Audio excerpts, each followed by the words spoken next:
Ms. Hill, you're the owner of a rental property Yes. that the defendant was renting from you since 2015. Correct. What kind of rental property is it? Single family home. Do you own the home? I do. When did you purchase it? In 2012. Did you purchase it as a rental property? I did not. I lived in the residence before renting it to the defendant. Who did you live there with? My daughter. And why did you move out? I was relocated for work, so I moved to Florida. How much did you pay for the house? I bought the house from an auction for about $13,000. And did you put any money into it? I did. I put about $20,000 into the home. And you lived in it after you purchased it and after you renovated it with your daughter from 2012 to 2015 when you leased it to the defendant. That is correct. So it was renovated in 2012. That is correct. Is your claim that when the defendant moved out, she left extensive damage in the house? The defendant says there wasn't extensive damage. Whatever was there, it was normal wear and tear. So do you have photographs of the house from when you moved out? I do not. Tell me when the defendant moved out. June of 2017. And she notified you she didn't want to renew her lease? She notified the property manager at the time. How much was rent? Her rent was $800. Initially started in the first lease as $750. But at the last year was $800? That's correct. Where were you moving to? I was moving back home with my mother to help her out because she had just a few months previous to that and lost her husband, and I was. So you were moving back with your mother? Yeah. How many people lived in the house? Me, my 3 kids, and the other tenant. You had 2 tenants in the house? I had 2 adult tenants, yes. Did the other tenant remain? No, they moved into the property together and they moved out of the property together. Is this someone that you are a friend This is to? my cousin. When you moved out in June, you received, according to your complaint, a notification that you should come out to see the house. That's correct. When the defendant moved out of the property, I was notified by Did you do a walkthrough with the property manager when you moved out? We did a walkthrough in May when it came out. What day in June did you move out? I moved out June 1st. I would like to see a copy of the walkthrough. They didn't give me no copy. Do you have a copy of the walkthrough? I do not. I just have photos of the walkthrough from the day she moved out. May I see them? Yes.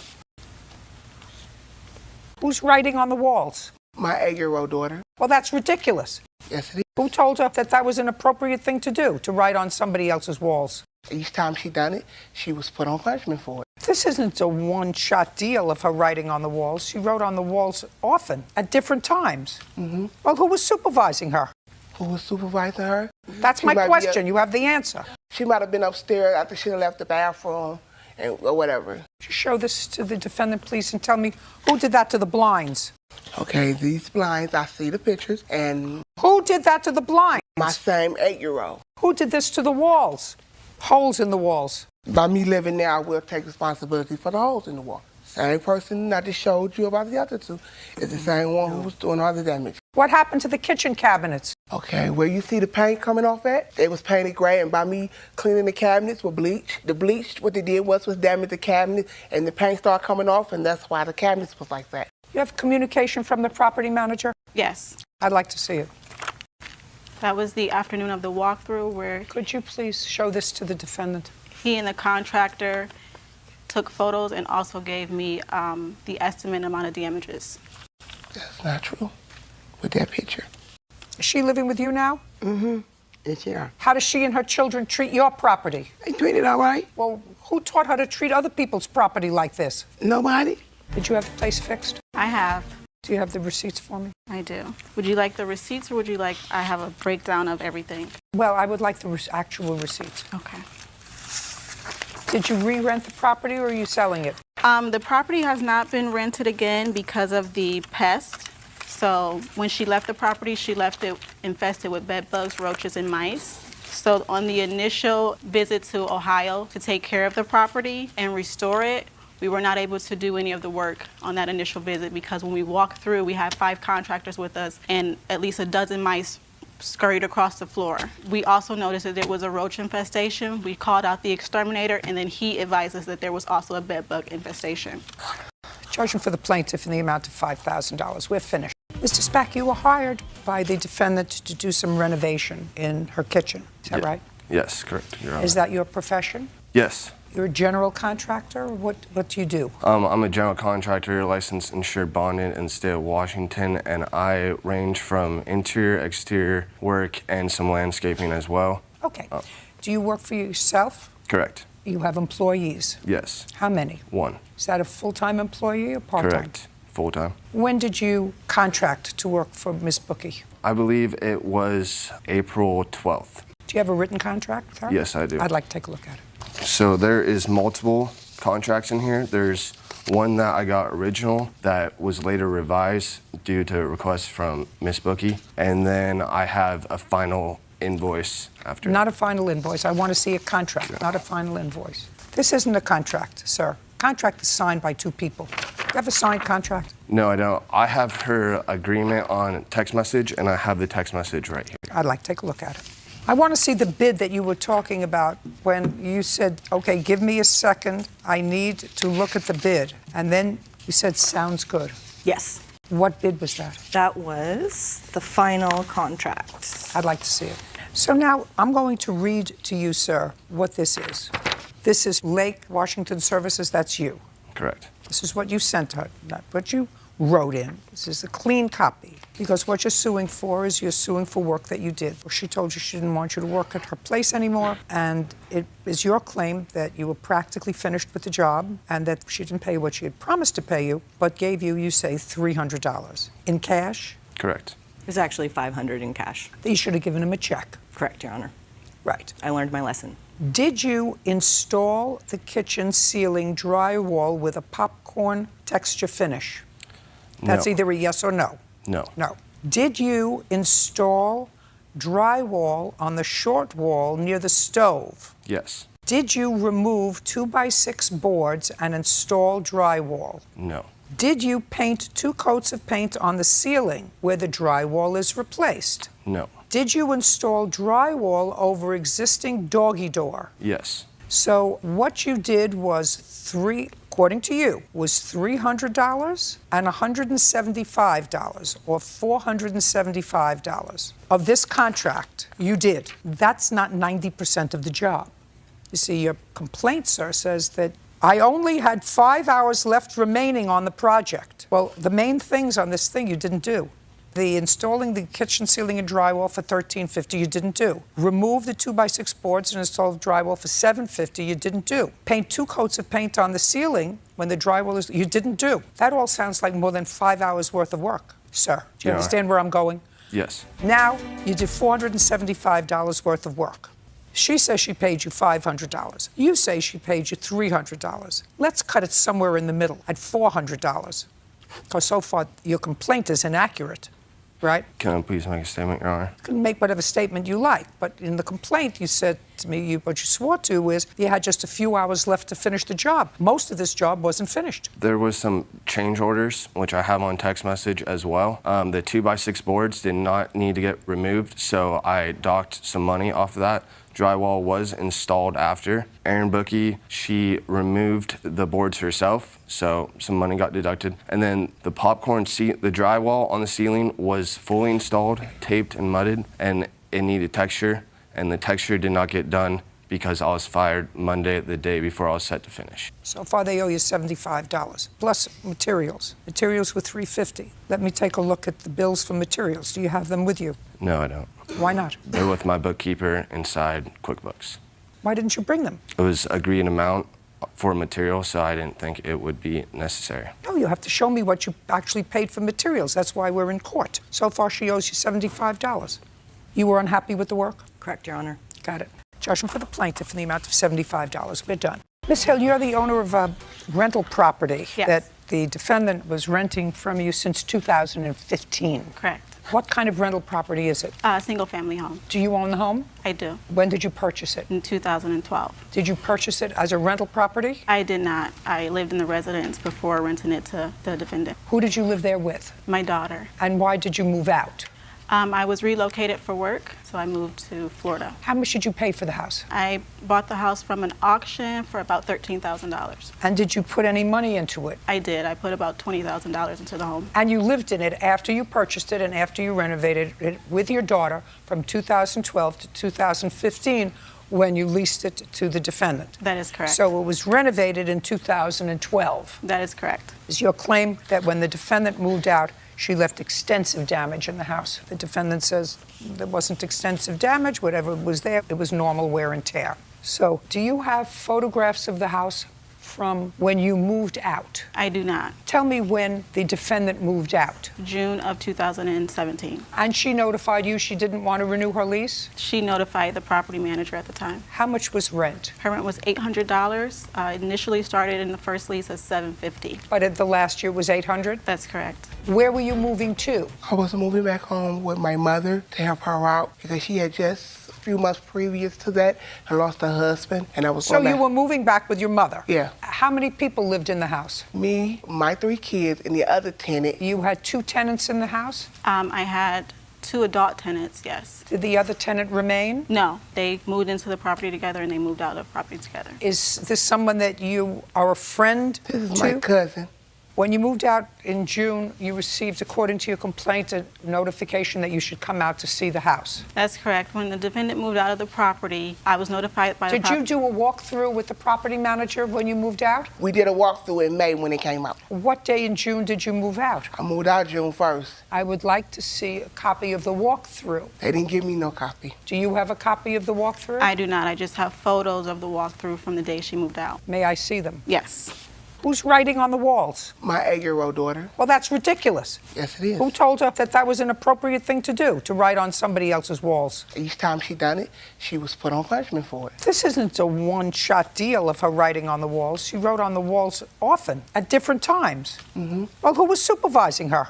Who was supervising her? That's She my might be question. You have the answer. She might have been upstairs after she left the bathroom or whatever. Just show this to the defendant, please, and tell me who did that to the blinds.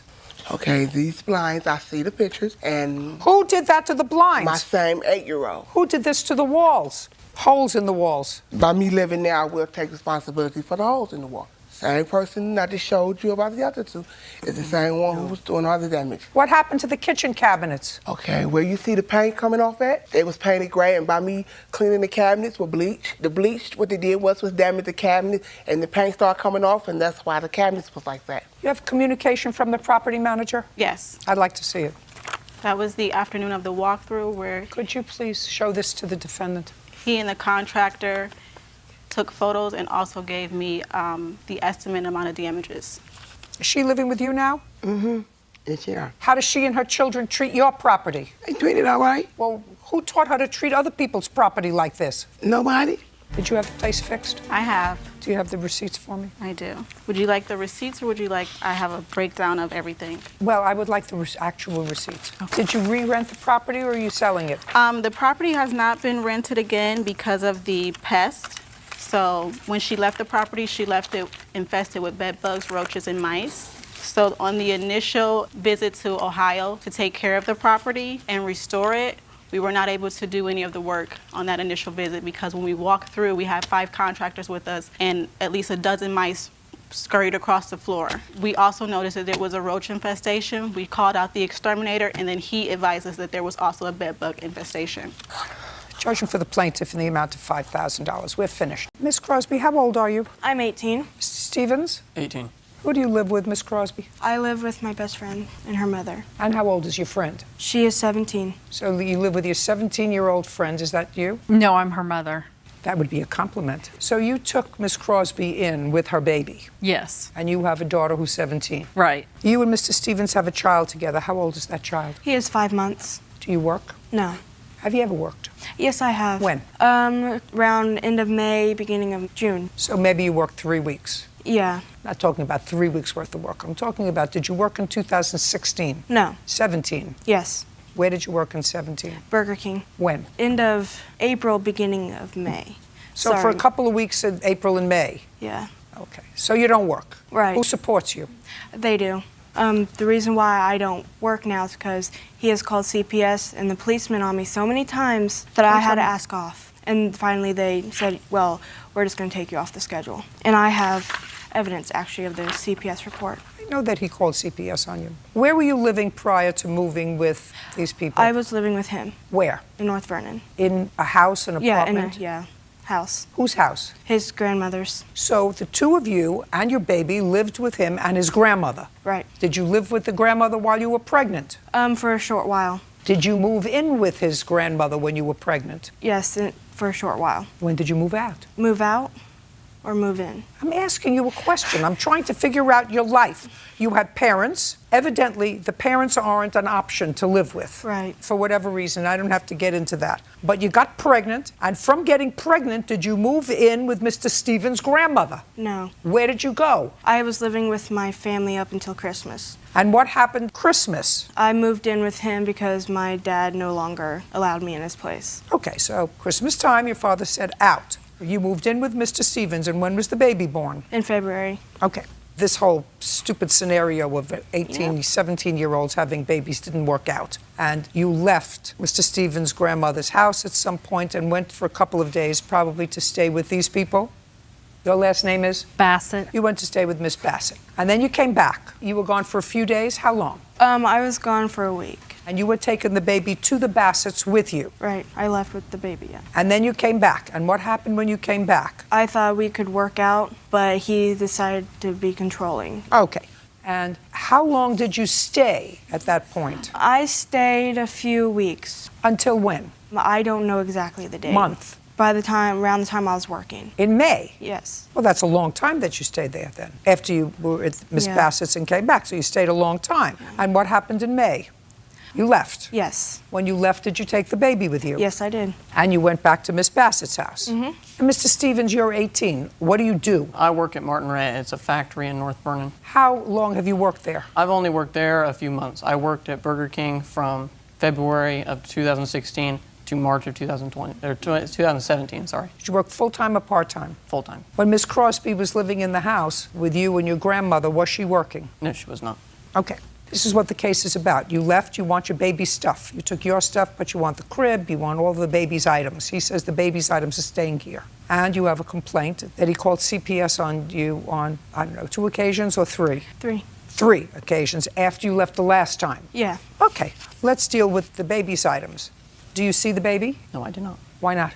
She will not let me see him. She now says that her lawyer has told her not to let me see the baby at all. I have sole custody so I can decide whether or not he can see him. Just a second. I'd like to see the document that says that you decide when he can see him. Oh, I don't have a document. I want you to say, if you have full custody and the court says that visitation is strictly at your discretion with the father, I would like to see that. I couldn't get the reports. They kept sending me to another police station in our town. I don't get, but the reports is a court order for custody. You said you have full custody. Who gave you full custody? The clerk office in our town, but we didn't get the order. Well, then if you don't have an order, you don't have an order. Was there a trial? No, Was there a hearing? no. There was nothing, so you have nothing. When you were working, and you said you worked for several weeks, and you worked for several weeks while you were still in the grandmother's house, or afterwards? A little bit, and then after. So you worked for a little bit while you were living in the grandmother's house.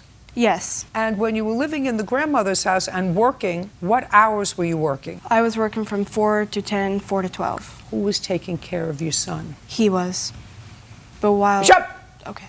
I didn't ask you a question. So when you were working from 4 p.m. to 10 p.m., and he was taking care of his son, and then you were working sometimes 4 to 12, and you were working from 4 to 12, and Mr. Stevens was taking care of his son, right?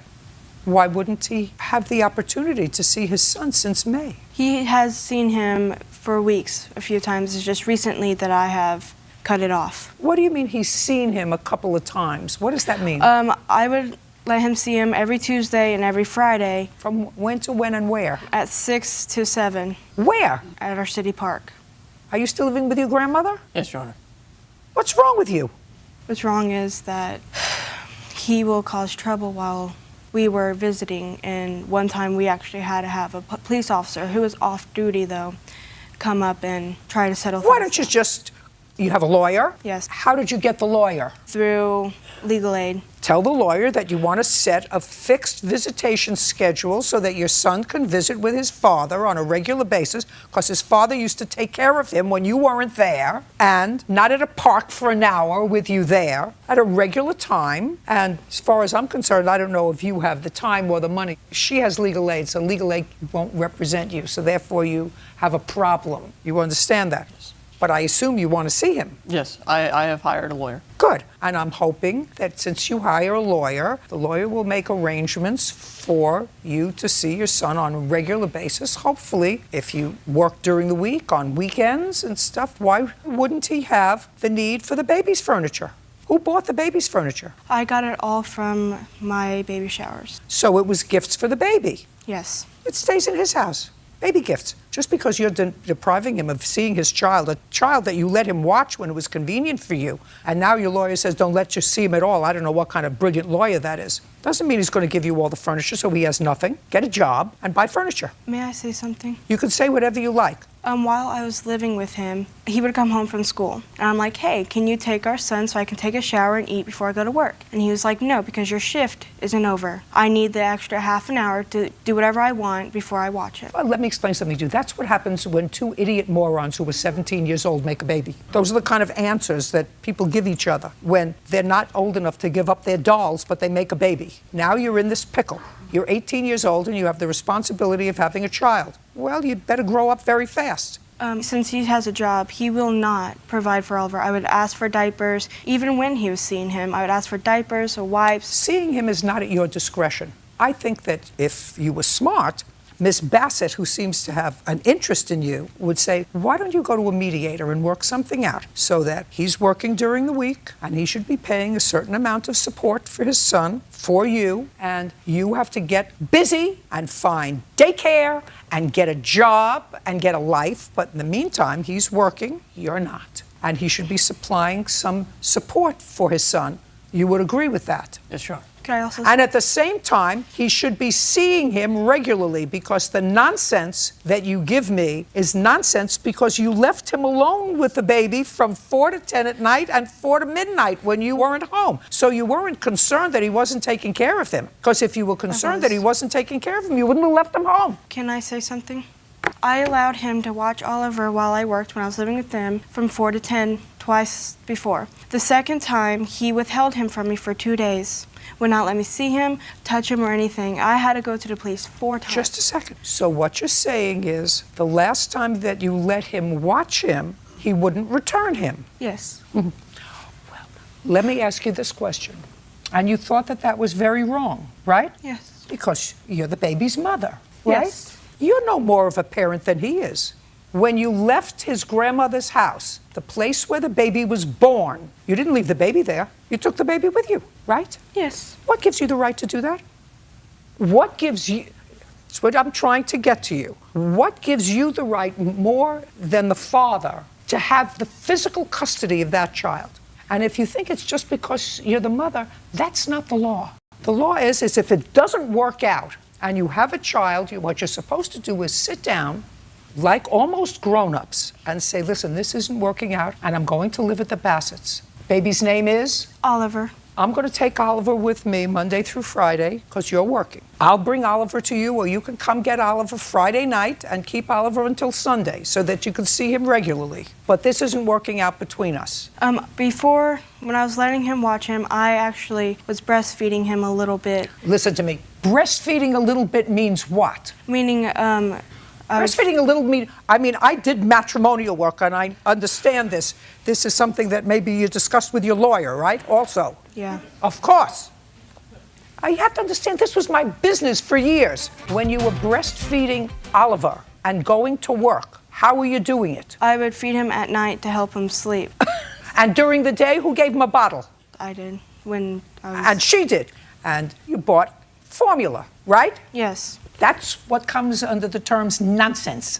Either you breastfeed or you don't breastfeed. You don't feed formula. And then in order to say he can't have the child overnight because I breastfeed him at night so it helps him fall asleep. Do you understand? Yes. Can she help say something? Because she has something on this to say. I'm ready. First, let me tell you this. You took on a whole bunch of responsibility. Good for you. You must be a very, very nice person. You have to understand before you say anything that they made a very bad judgment in having a child at 17 years old. But now they have a 5-month-old baby, and he has as much right to that child as she does. Right. Period. Yes. And she doesn't let him see him in a park for an hour. Okay. We went to the police after he withheld him. What do you mean he withheld him? He didn't withhold him. It wasn't. He didn't withhold him. She left and stole his son from his grandmother's house. She took him to your house. Now, if he went to the police and said she stole my baby from the place where the baby was born, what do you think the police would have said? They would have said, we don't get involved in that, go to family court. But because now the baby is back at the grandmother's house and he says, you can't take him. And she goes to the police say, well, show me a court order. She doesn't have a court order for custody. Neither did he, which is what you're not getting, which is what she's not getting. Because her leaving what is the child's home and taking the child to your house, which is a stranger's house, to the child, that was the first problem. Her taking the child on her own without benefit of an order or a mediator or somebody who said, you know what, this is all right, let's work it all. That's the problem. The fact that he resorted to self-help to get his child back, and the police helped him because they don't understand what the law is about gender-neutral parenting. Gender-neutral parenting. A father has no lesser rights than a mother. Can I say something? Now, no, she wanted to say something. Now you want to tell me. I want you to put that into context, what you tell me. The problem was that he was threatening her. He actually sent her a text message when she just came to visit and said, when you come back, it's going to be a hell of a lot worse for you. So Wait, just a minute. She came to visit you. While we were dating. I mean, she just came for a few hours. What does that mean? She'd come over and we'd get to visit with Oliver. Maybe we'd go get something to eat. And then he would get mad after he was okay with her going. He'd get mad and call her over and over again saying, you need to get home now. Okay. If you don't get home now, then it's going to be a hell of a lot worse for you when you get home. And so she would be scared. She would be scared and go home. Right. Now, were you ever married? Yes. Are you still married? Yes. We're separated. Well, you're still married, but separated. Yes. I assume you're separated because you weren't getting along. Right. And I assume that if you weren't getting along, if I would listen to what your husband says, he would have one story, and what you said would be a different story. And if somebody else was interpreting your marital situation, would you say, they can't interpret my marital situation because they're not living in it? Probably. Right. Well, that's what I'm saying to you. They were together. They're a couple. Who knows what happened when she decides to go over to your house? When he's home, listen to me carefully. If he's working, I'm making suppositions about what I'm hearing. He works different shift. He's home. She's at your house. He wants her home. Is that controlling? Yeah. She picked him. If he was controlling, that's her problem. Then she says, goodbye, I don't want anything more to do with you. When you make a baby with him, that's a different story. You make a baby with him, now you have a parent that you have to deal with for the next 21 years. And you don't get to make the rules. The law makes the rules. And when she left with that baby and went to your house, she stole his son from him, from where he was living, from where he was being supported, and took him to your house, where a stranger, according to her, is now supporting her child. That's the black and white of it. And then when he resorted to self-help because she brought him there for a couple of days, felt comfortable enough about him watching the baby to leave him there when she worked for 2 shifts, he said, I'm not giving him back. She took him and she shouldn't have taken him. And then you went to the police, and the police made him give the baby back. And this is all about the furniture that was at his house. Well, that's what the lawsuit is about. Wants back all the baby's furniture. She doesn't really have to have the furniture. It's that she has boxes and boxes of clothes and diapers, and he is not even willing to share them, to split them. And go to a mediator. Get a mediated order of custody and visitation and shared property. That's what you do. I'm not ordering it. Okay, That's what you have to do. You have to be grown up. And if you can't be grown up, and if you're going to deal with a legal aid lawyer and a retained lawyer, if he's going to spend money on a lawyer instead of spending that money on his baby, that's her problem. She's not spending any money because she got a free lawyer, because she doesn't work. So what I'm telling you is, if you want to counsel her and counsel her appropriately, you tell her you got to work this out with the father of your child, who you clearly don't think does anything bad to him because you've left him alone with him for days or nights when I'm working. This is not a leg up situation. This is a situation where both parents should be supporting this child. Both parents should see this child on a regular basis, because that's what the law says, absent a showing that one parent is abusive or neglectful. I'm telling you, based upon what this young lady says to me, there's no proof that he was neglectful of this child or abusive, because she let him stay with him for hours when it was convenient for her, multiple times, without ever prior to this, accusing him of anything? Your Honor, What? he has punched holes in the wall because he would get so mad. Is this one something you told your lawyer? No, actually. One time the baby was on the bed, and he would get mad at me because I would go to their house, and he punched the other side of the bed where shaking the baby. Goodbye, Miss Crosby. Grow up. How old are you, Miss Telly? 19, Do you work or go to school? both. Where do you go to school? Mesa Community College, Full-time? part-time. And what kind of work do you do? I work at Starbucks, Do you live at home or you have? at home, yes. And Miss Lewis, you have a daughter, and your daughter and Miss Tully were friends. Yes, ma'am. And they had been friends for a long time. Couple of years. And she had accompanied you on family vacations before? Yes, ma'am. How many times? This would have been the fourth, so 3 prior to this trip. And she always paid for her own airfare? When we flew, correct. Minus one time, I did pay for it one time. When did you pay for that? I believe it was a trip to New York, From where? Chandler, Arizona, but we fly out of Phoenix Sky So Harbor. it was a long flight. ma'am. Where else did you go with Miss Tully? California, Your Honor, twice, and then When you went to California, where did you stay?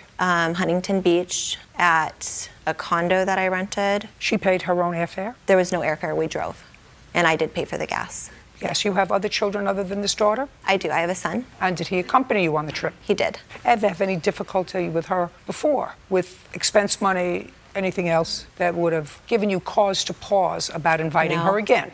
No. Okay. This case is about a trip that you all took, a family trip that you took to Hawaii, and Miss Tully was invited to go along. The arrangement was, according to you, that she would take care of her own airfare, which she did, correct? Yes, Your Honor. Did you book the tickets? Yes, Your Honor, I did. And you paid for the tickets on your credit card? Yes, Your Honor. And she gave you money in cash to cover her ticket? Yes, her mother and father did. You rented a hotel while you were in Hawaii? Condominium, A condo. How many bedrooms? 1, And where did Miss Tully and your daughter sleep? on the pull-out couch, So they slept together. So she Yes. didn't have her own room, so she... as well as another friend. So there was no additional expense Correct. with that. And food, how was that covered? She was supposed to cover her own food. Okay. And you brought money with you? Yes, Your Honor. How much money did you bring? About $300. How long were you going to be away for? I believe it was 7 days, but we got stuck for an extra day, I believe. Got stuck because of air? Yeah, there was something with the weather flying out of Los Angeles, so we couldn't fly out from Hawaii to Los Angeles to get home. Is that correct? No, Your Honor. The trip was a 10-day trip, the 22nd through the 1st, and we did get stuck for 2 extra days, about a day and a half, so it became an 11-and-a-half-day trip. Now, this lawsuit is all about the fact that your daughter and Miss Tully had a fight, an argument. It's falling out. When did you have that argument? I believe it was in September. September of last year. Yes, Your Honor. And when was the trip to Hawaii? In what month? June, When did it end? July. What was the argument about? I did not want to be friends with Why? her daughter anymore Why? because I did not like the way that I was treated around them. Like what? What do you mean? There were just comments that were constantly made about the way that I lived my life and my family and the money that my mother earned, and I just did not want to be a part of it anymore. And you told, what's Miss Lewis's daughter's name? Bree. Where did you have this discussion with her that you didn't want to be friends anymore? I did not have a discussion with her. I unfollowed her on social media. That must have been after something happened, Miss Tully. I just decided that I didn't want to be friends with her. She went away to college and I stayed home for college. We didn't have any contact. We didn't talk. What happened after you came back from Hawaii? We talked maybe once or twice because I went out of town with my grandparents and stayed with them for about 3 or 4 weeks and then returned home for school. During that 3 or 4 week period, did either Miss Lewis or Bree contact you about any money that you owed No, them? Your Honor. On what date did you unfriend her daughter? I do not remember the exact date. You remember the month? I believe it was September. It could have been October, though. I'm not 100% sure, though. Do you remember? Yeah, it was in September. September 28th, I believe. So now I'd like you to tell me, Miss Lewis, what you're suing her for is $375 because you say you went to some events while you were in Hawaii that you purchased tickets for, I don't know, dolphin shows or whatever else you paid for, and she was supposed to pay you back. I want you to show me when the first time was that you requested the return of this money. I I'd like did to- not request the return of the money first. Irene contacted me because we had already made a discussion about the money and her paying me back, and she did let me know that she was going to Rhode Island with her family, so she wouldn't be able to start working again until she got home. Therefore, she couldn't start making payments until she was Just a working, and I second. understood Was that in a phone conversation? A text conversation, correct? I'd like to see that. Yes, ma'am. Well, you clearly knew before you went to Rhode Island that you owed her some money, because that's what it says here. Okay, yeah, but I didn't.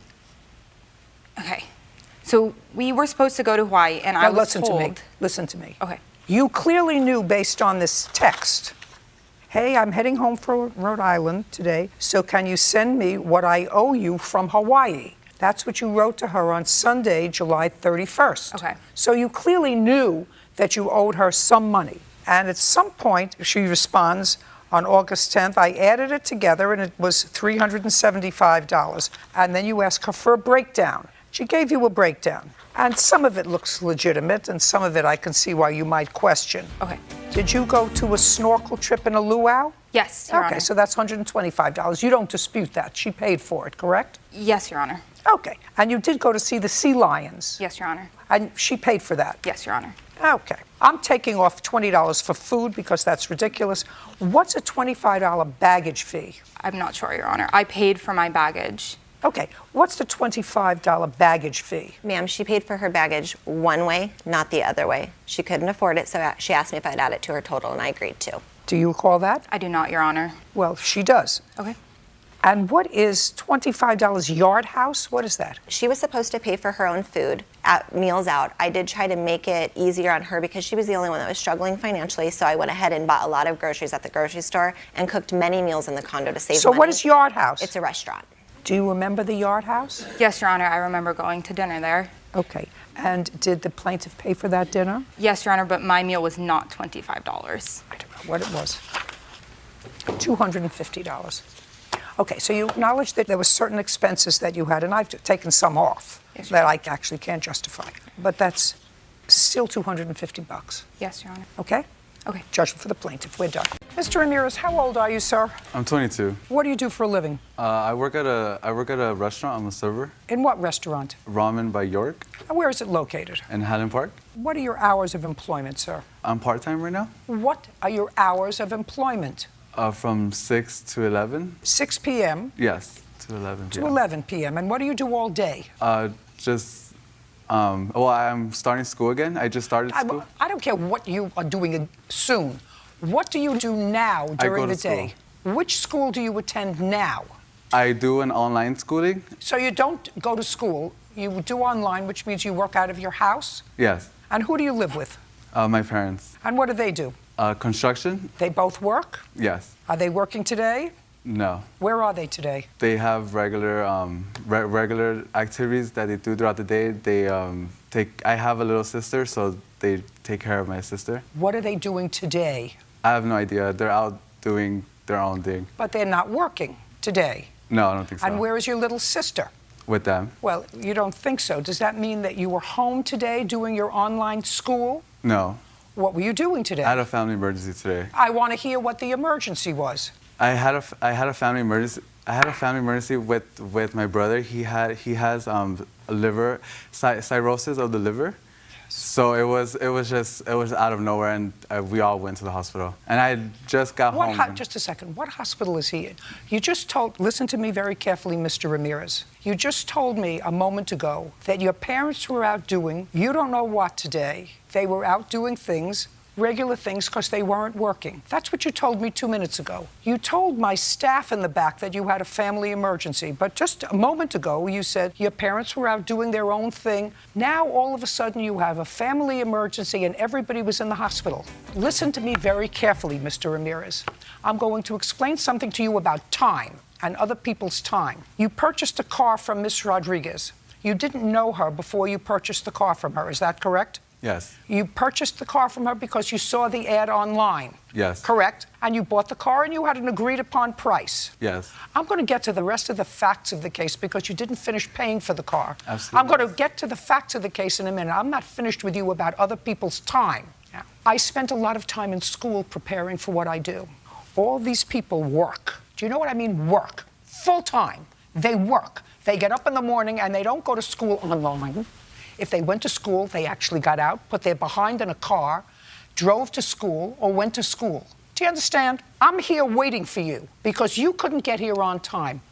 Bird is here waiting for you because you couldn't get here on time today. Most important, the lady that you stiffed on the car that you didn't know was here at 1:15, the same time you were supposed to be here. Do you understand? That is disrespectful. Stop tapping.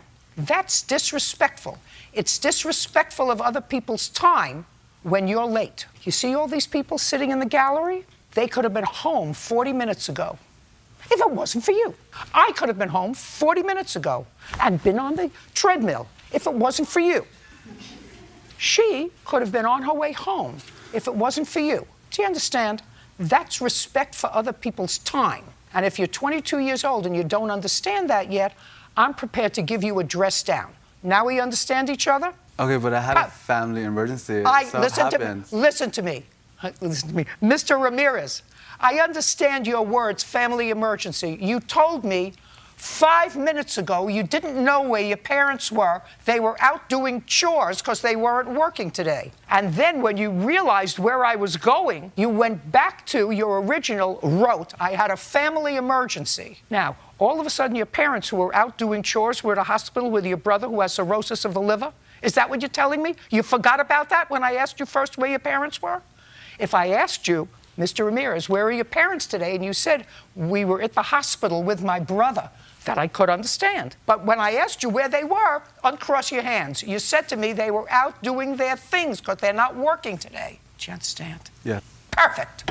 Now, you bought a car from Miss Rodriguez and you agreed to pay her how much? $1,600. You gave her a $500 deposit. She's a trusting soul. You gave her a $500 deposit, and because you probably said to her, I'm going to pay you every month religiously until the $1,600 is paid off, just like you told me you had a family emergency, she trusted you enough to give you the registration for the car, right? Right? Yes. And then you were smart enough to register the car in your own name, right? Yeah, I wasn't registered. You never had the car registered? No, it wasn't registered before. I don't care whether it was or not. You had it registered in your own name. Yes. And that was the last Miss Rodriguez heard from you. Now, when he purchased the car, he came, he looked like a nice young man, right? Yes. And he said, I promise I'll give you what? How much a month? It was supposed to be $500 every week for 2 weeks. He was going to give you $500 a week for 3 weeks? December 12th was supposed to be the first payment of $500, and then December 19th was supposed to be another payment for $500, and the following week was supposed to be a payment of $100. So what happened on December 12th? I believe, Oh, don't tell me. I'm sorry. December 12th comes and goes, you don't hear from him. Yes. And what happened? I messaged him. I have text messages to prove it. I messaged him, and he was just giving me the runaround. It took me That's a conclusion, giving you the runaround. You said, where's my $500? What did he say? He told me that he was going to go to the DMV to go register because his mom wanted to make sure that the car could be registered. I told him, okay, but he still had to pay me the $500. And he said that he had to spend like $500 for the smog and to register the car. He said that he was going to go try to get a loan or borrow money from his cousin. But I told him if he pays me next week, he's going to have to pay me $1,000 because it's a late payment. Right. Well, then he was supposed to pay you the $1,000. Yes. The following week, $500 a week. He doesn't make $500 a month. Serving, what kind of food do you serve? Ramen? Yeah. Ramen, working part-time, he doesn't make $500 a month. Now, you made a deal with her for $1,600 for her car. Yeah. You paid her $500 for the car. You were late coming to court today. When you called the clerk's office in the back, you said, I'm getting off the freeway. Were you riding a bicycle on the freeway? No. What were you riding on the freeway? A car. Whose car? Your producer's car. What happened to your car? Because I was just getting home from the emergency that I had, and he texted me and was like, "Hey, I'm in your area. I'll go get you." And I was like, "I'm sorry." I was like, "I'm just getting home. I just got home, threw on clothes, and came." Because I had earlier this morning, I had texted. I had said like, "Hey, I'm not gonna be able to make it. I have a family emergency. I'm really sorry. Like, is there any way we could push the day or the time? Like, I just early this morning." Yes. Early this morning. Well, what was your emergency early this morning? Early this morning when you called and said, is there any way we could push over the date? What was your emergency early this morning? Not at 12 o'clock or 1 o'clock. What was your emergency early this morning? The same emergency I had today. Just a second. Did you tell the producer that early this morning, that your brother, early this morning, was in the hospital with an emergency? Early this morning? Yeah, when I say early, it's like 9 o'clock, 10 o'clock early this morning, yes. And said? Is there any way I could extend like a later time or the date, I would really appreciate it. Is that what you said to her? Yes. What about the brother in the hospital with an emergency? That's why I had texted her saying, is there any way No, that's a significant thing. That way the producer wouldn't have gotten in her car to go find you. Do you understand? Yeah, I told her. Do you understand? Where's the car? What car? The car that you bought from. It's parked in front of my house. Judging for the plaintiff in the amount of $1,100. We're done. Thank you very much.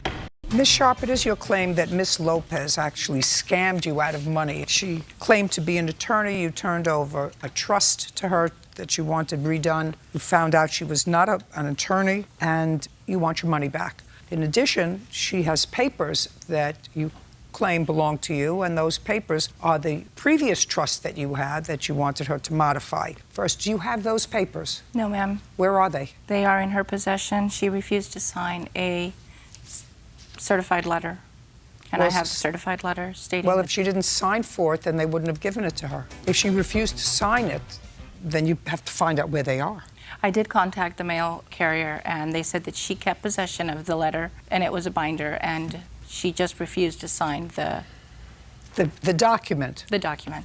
She wrote refused. Okay.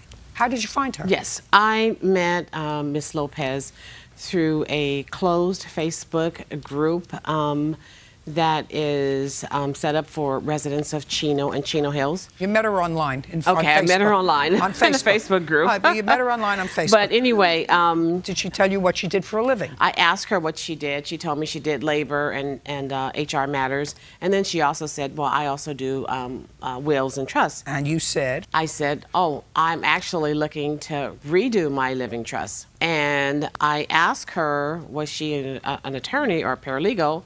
She told me she was an attorney. And I asked her how much it was going to be, but she said that she needed to... And this was all done in a message. In a message? Yeah, on Facebook.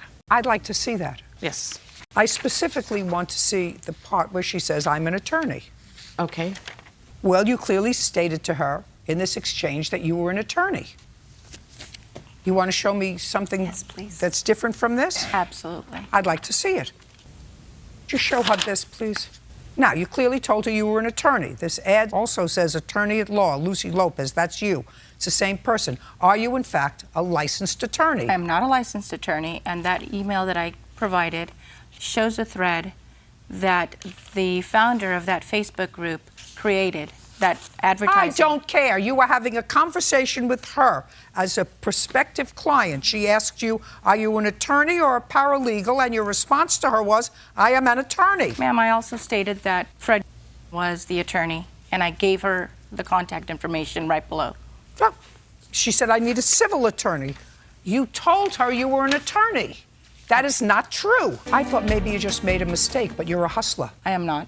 Oh, yes, you are, because you just said to me, I referred her to an attorney. And what she said in the line immediately preceding that is, I have a civil case and I need a civil attorney, because she asked you what you did and you told her, can you refer me to one? And I will certainly keep you in mind for my wills and trusts. And for the civil attorney, she referred you to a Fred. There was a conversation prior to that. Show me. It was a phone Whatever conversation. money you took from her, you took under fraudulent pretenses that you're an attorney. You owe her. How much money did you send her? $200 as a deposit. However, what I'm suing for... I don't care what you're suing for. I want to know how much you sent her. $200. Judgment for the plaintiff. We're done. Thank you. Ms. Carter, you and the defendant have a child together. You are not married. You don't live together. Yes, ma'am. There came a time, sometime in September, when, according to your complaint, we're supposed to meet with the defendant to get some money. Yes, ma'am. And that was on September 16th. Where were you supposed to meet him? At his mother's house. And when had you made that appointment to meet him at his mother's house? Earlier that day at work.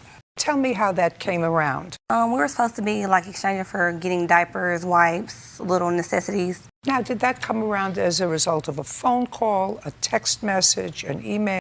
Phone calls and texts. I'd like to see the text that you were coming to his mother's house, because that's not where he says you were supposed to meet. Is that right? Yes, ma'am. He says you were supposed to meet at, Walmart. which is where she works. She works on Wall Triana. That's right down the road from where she works on her way. Could be on her way home, ma'am. And what time were you supposed to meet her? She got off work like 2:30, 3, so I said something around 3:30. Did you go there? No, ma'am, Why not? because she never called. So she was supposed to call Yeah, you. when she got off work to meet me. I'd like to see. I can't find the text messages. It must have been a phone call. I apologize. Was it text messages? Or It was a phone call. She was at work that morning. Well, she said she was at work. It was about 10, 11 o'clock. I said, meet me and I'll give you some money. When you get off, she's supposed to get off at like 2:30. And I said, meet me. I'll meet you somewhere on Wall Triana in the area, Walmart. Okay, so you didn't call him. And I want to tell you something. I believe you were supposed to call him to meet him someplace. Let's understand each other. I've been doing this work a long time, and I'm looking at your face. And I know that you were supposed to call him to meet him at a sort of a neutral place, because this man looks scared to death, but he's not stupid. And there would have been no good reason for him to invite you to his mother's house and have his new girlfriend there. No good reason. Do you understand what I'm saying? Yes. Yes, ma'am. It's usually, having lived all these decades, your curiosity that brought you to the house at 8 o'clock at night. Now, are you telling me that you didn't go there at 8 o'clock at night? Yes, ma'am. I did. You went there at 8 o'clock at night. Where do you work? I work at McDonald's. And what time did you finish your shift at McDonald's? 2 or 2:30. And is Walmart down the road from where you are? Yes. How long have you and the defendant been separated, not dating? Since July of 2016. And when was the baby born? October the 20th, 2014. From 2014 to July of 2016, was he giving you any money? Every now and then. When you asked him? Yes. So you never had any need or want to go to court to finalize a support order? No, ma'am. Between 2014, when your son was born, and July of 2016, where had you always met to get money from him? His mother house, my job, we would go everywhere. Give me the month and year you went to his mother's house to get money from him. September 2016. Not this date. No. Before this date. Yes, ma'am. What was the date? September the 4th. You remember that? I don't recall, Your Honor, but I'm not saying it's wrong. Okay, so September 4th, you went to his house at what time? It was probably around 3 or 4. Was he home? He was there, yes, ma'am. Did he give you money? Yes, ma'am. And you had arranged with him to come over after work? Yes, ma'am. By phone or text? It was probably by phone, but I didn't call him when I got off. I just pulled up after I picked the kids up from the babysitter. Well, how would he know to have money for you, unless you had a conversation with him before that you were coming over? It's just we'll talk like before I go to work, and I'll just come after I get off from work. Fine. Sometimes we Just call. Yes. Now we're getting tacky. She stops when she passes and sees my car, so she don't think she has to call. But just because you see my car there, you just pull up and walk in. That's not okay. Have you told her it's not okay? Yes, ma'am. Okay. Several times.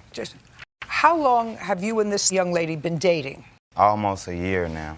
When was the last time you told, I'll put your hand say down. 8 When was the months. last time you told Miss Carter it's not okay just to drive by and come in? I say July.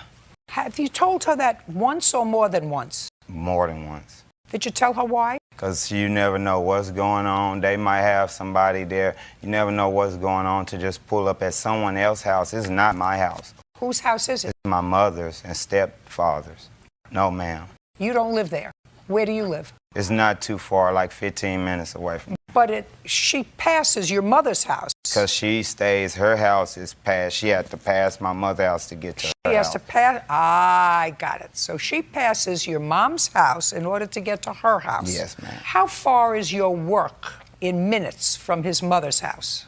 Probably 10 minutes. And how far is your work from, let's say, the Walmart parking lot? About 5 minutes. So it's easier to meet in the Walmart parking lot. Yes, ma'am. So let's go back.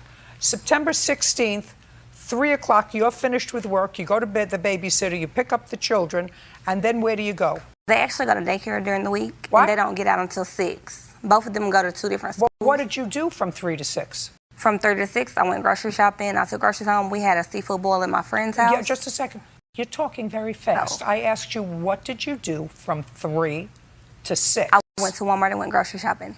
So that would have been easy for you to meet him at Walmart. I do believe I called his phone and he did not answer. No, that's a fibber. So you went grocery shopping from 3 to 6. Is that what you're telling me? Not all the way till 6. It was about 3 to about 5 o'clock. Okay, and then where did you go at 5 o'clock? I went to Indian Creek to pick up my oldest son, and I went to La Petite to pick up my baby boy. Then where did you go? You went for dinner someplace with your children. And then what did you do? I called him, and I don't think he answered, so I just pulled up at his mother's house. Just a second. So you called and you didn't get an answer. Which is typical for him. It happens all the time. Evidently, it didn't happen on the 4th of September. You managed to hook up then, right? Yes, ma'am. Okay, now you're going to tell me the story that you want to tell me. You pull into the house, you saw his car, it's 8 o'clock at night, your 2 children are in the back of the car, you get out of the car, you leave the 2 children in the back of the car? Yes, ma'am. You go to the front door. Yes, ma'am. And then what? I go in the house. Just a second. Well, when one is an uninvited guest, you knock at the door, you ring the doorbell, you wait for somebody to come to the door. And they knew that I was in the house. Oh, tell me what they knew. You walked into the house without asking permission. Yes, ma'am. And then pick it up from there. You see, I've been doing this business a long time. I go into the man cave.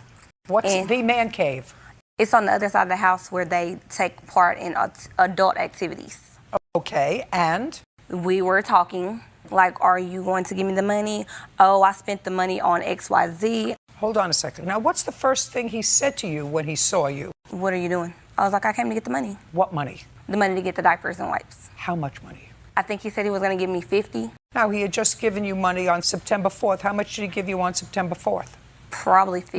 Not probably. How much? 50. Okay. And he said? I don't have the money. Is that what you said?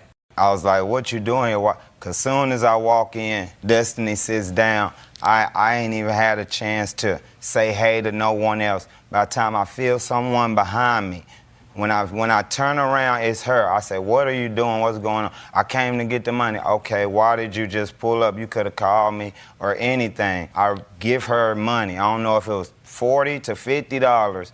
And then I gave it to her. I was like, okay, now. That's it, you can leave. Now, why? She here. Why I can't be here too? She sit down. Put your hand down.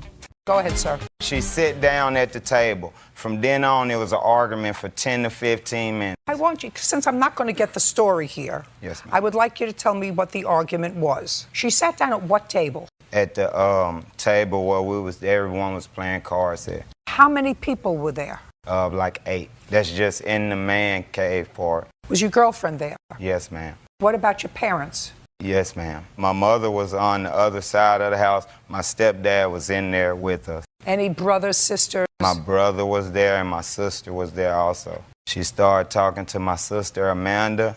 This was the problem. When I came in, they having a little get-together. I'm just stopping by to say hey. So I'm coming in. Stop shaking your head. It's annoying. I'm coming in on their get-together, okay, and then as soon as I walk in, I haven't even sit down yet, and I'm already making an altercation. Is what you're saying, sir, you came in with your girlfriend? Yes, ma'am. Shortly before she came in? Yes, ma'am. About what time? I say 7:57, and at 8 o'clock she was behind me. Okay. I think she was sitting across the street waiting on to see if I was going to pull up or not. I don't know. Okay. Now that you know that I know, do you understand? I want you to know that I know. Now we're going to pick up from the fact that you went into the house uninvited. You knew the house. You went to the back of the house that they call a man cave. He's there and his girlfriend and maybe another couple of people. He said there were 8 altogether. Now I want you to pick it up. And understanding, I know what went down there. Okay. Go. As I'm talking to his sister, he grabbed Now, just me. a second. So now you're talking to his sister. What were you talking to his sister about? Going to the club. Going to a to strip what club down the street. You wanted to go with her to a strip club? She was talking about she was going. I told her I would probably be there too. Oh, and you're having this so you're having this long conversation with her in the house. Yes. And your two children are sitting in the back seat of the car. Yes, ma'am. Alone. Yes, ma'am. You got where I'm going? So now I don't believe at all that he said to you, I don't have any money. I believe he gave you money because otherwise you wouldn't be sitting having a discussion with his sister about meeting up with her later at a strip club while your two children are sitting alone in the back of the car. We understand each other? Yes, ma'am. Pick it up from there. At that time, he reaches and grabs me by the hair, pulling me to the floor, dragging me out the house, kicking, pulling my hair, trying to hit me, all that. You're a trespasser in the house. First of all, I don't believe you. I have pictures. About 10 minutes. And how old are your children? 6 and 2. So you left a 6 and a 2-year-old alone in the back of the car while you were discussing with his sister going to a strip club later on that evening. Is that what you're telling me? Yes, ma'am. Have a police report. Now, Mr. Fitchard. Yes, ma'am. She says that while she was talking to her sister, you grabbed her by the back of the hair and pulled her out of the house, kicking and screaming. Is that what happened? No, ma'am. You want to tell me what happened? Yes, ma'am. Okay, I asked her to leave like 3 or 4 times. Then I stood in front of her. I said, please leave. I pointed to the door 3 times. By that time, about the 3rd time, I'm cussing. I'm like, freaking leave. Okay, by that time, she go to jump up and lunge at me. When she lunge at me and go to grab me, I grab her hair and hold. And by the time I grab her hair, the whole time, it is 8 people just knowing we finna fight. As soon as she lunged at me and I grabbed her, 6 people grabbed both of us. No one of us can move. She's down because I was holding her hair, ma'am. But that's it. She's punching, kicking. Then she locked on my knee, biting me. And then eventually they pulled her off of me, and my mom and my sister and someone else escorted her to the car. I sit in the house like 3 to 5 more minutes. She is out there going crazy. Both of us wants to leave, so I tried to leave, and she pulled her car in front of mine. That's what started the altercation where I had to turn my car around. Your car was in first. Did she pull up behind yours? No, ma'am. Where did she pull up, and where were the children? The children was in the back seat. She pulled up. It's like, okay, when the driveway go, it splits like this. I was right here. She pulled on this side behind another car. You were both free to leave at that point. Yes, ma'am. I'm going to tell you what I think, sir. Yes, ma'am. I think that she started all this trouble. There's no question in my mind she started all this trouble. I think that you exercised poor judgment when she left, when she was out of the house. What you shouldn't have done is gotten into your car in an attempt to leave while she was still on the scene. Yes, you ma'am. should have waited inside or called the police, let the police come, diffuse the situation. That was a mistake, because there's no question in my mind that she started this whole, Yes, ma'am. this whole problem for which she's not getting rewarded. Yes, ma'am. Did you file for a protective order? No, ma'am. I didn't file the protection order because of our son. Don't tell me because. You didn't file a protective order because if you filed for a protective order, there would have been a hearing, a trial, and there were 8 witnesses to what went down that day. That's why you didn't file for a protective order or press any charges against him. Now, do you visit with your son? When we're not fighting, like... So this is what I'm going to suggest to both of you. Yes, ma'am. I think if the children live with you, the defendant should pay a regular amount in child support and have a fixed time to visit with his son on his own terms, not your terms. That means that one or both of you can go to the family court. You ask to be legally declared child's father, which is an order of filiation and a paternity order. You say, I want a fixed order of visitation. Do you work? Yes, ma'am. Do they pay you by check? Yes, ma'am. Great. You tell the court, this is what I make, this is what I earn. And you tell the court that you want them to take a support order right out of your check so that you don't have to have anything to do with her with regard to money. Okay. and you tell the court that I want a fixed order of visitation so that she doesn't dictate when you get to visit. The court tells her when. Yes, ma'am. Now, if you don't pay the support order, then they will first take your driver's license away. They'll do all kinds of things. They'll take your tax return, and then they could put you in jail. Yeah. She doesn't allow you to see your son when the court tells her to. They will take the child and give him to you. Okay. That's what will happen. Now, you made a baby, and you have the responsibility to support that child, and you have the right to see that child. And he doesn't want to see you anymore. And his sister doesn't want to go to a strip club with you anymore. And you should be a little more concerned about your two children, ages 2 and 6, in the back of the car alone at 8 o'clock at night after you've already had an evening out with your friends. You should be more concerned than who he's with and what he's doing. You have no connection with him anymore. We understand each other? Yes, I'm ma'am. done with this case. I'm done. I'm done About with my this case. counterclaim? Your counterclaim I addressed, sir. I Okay. said, as unwise as it was for her to come to the house when she did, because she precipitated all this problem, it was equally as unwise for you to leave the house and get into this jockeying with cars, resulting in both cars getting damaged. Yeah. Do you understand? Yes, ma'am. We're done. The plaintiff is your former girlfriend. You have a child together. Child is how old? He's 8. Is that your only child? No, I have 2 other children. How old are the 2 others that you have? I'm 12 and 19. Did you say about 12? No, he's 12 years old, and I have a 19-year-old daughter. Do they live with you? My son does, yeah, the 12-year-old. Your 19-year-old daughter is on her own? Yeah. Yes, that would be yes. Okay, so you have an 8-year-old, and that's your youngest child. And did you and Miss Burke live together at any point? No. But you enjoy visitation with him. Is that court-ordered visitation? No. It's visitation that you arranged with each other. Yes. And when do you have the visitation? Just every once in a while. We're going through court right now, so it'll probably be a regular A visitation. regular visit, okay. Right. Well, October 2nd of last year, an incident occurred. Tell me about what was the schedule for visitation on that day? She was supposed to drop him off with me for 2 hours, and so... What time? I can't remember the exact Well, time. this is important. You know you're coming here today because if you don't remember, I'm going to get the information from her. Oh, okay. She was supposed to drop him off. Right. Is there any reason why you weren't picking him up? No, she was dropping him off, and I was taking him back. Do you live far away from each other? About 30 minutes apart. So that was the arrangement. She was going to drop him off. Right. And you don't remember the time? I don't remember the exact time. Do you remember the time? Our arranged time didn't work out for either one of us. So he told me to give him a call before we left, and that's what I did. I just called him and told him that we were going to be on our way. That was about 4:30. Do you remember that conversation? Yes. Now you do. Okay, so now I'm coming back to you. So she said we're on our way and it takes about 30 minutes to get there, which means that she should have gotten to your house at about 5 o'clock. Right. Did she get there at 5 o'clock? And what were you going to do with your son for those 2 hours? We just went and hung out, and I was going to take him to the park, but he wanted to shoot. I took him to shoot a BB gun. Did you discuss that with his mother? No, I sent her pictures of it, so she knew what was going on. So you sent her a picture of him shooting a BB gun. And where was your 12-year-old at the time? He was right beside him shooting a BB gun. And then you decided to take him home. Yes. But you decided to take him home a little early. No. No. No. Are you sure? Yeah, I'm sure.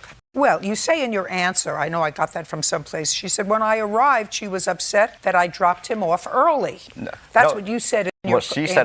said it was early, but it was way later. What time did you drop him off? I don't know. It was nighttime. I don't know exact time. I guess you can get that off the police. I'm going to go back to her. What time did you get a call that he was bringing him back? Oh, he was contacting me, and after 6 already telling me it was time that I needed to get home, that we were... It wasn't until about 7:30. That's very confusing to me, what you just said. That was a mumble. What time did he call you to say he was leaving? Or he was text you? messaging me from 6:30 on. So from 6:30, and he had visitation for 2 hours. I told him I would come pick him up at about 8:45. Oh, so when you dropped him off, you said to him, I'll pick him up. And I text messaged him also. No, don't text.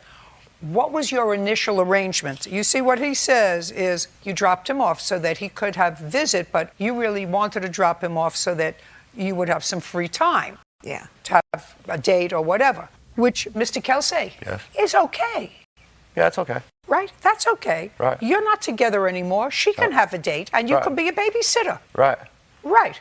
Yeah. Now, so I'm going to come back to you. Did you get the message from her, either verbally or by text, that she would pick him up at about 8:45?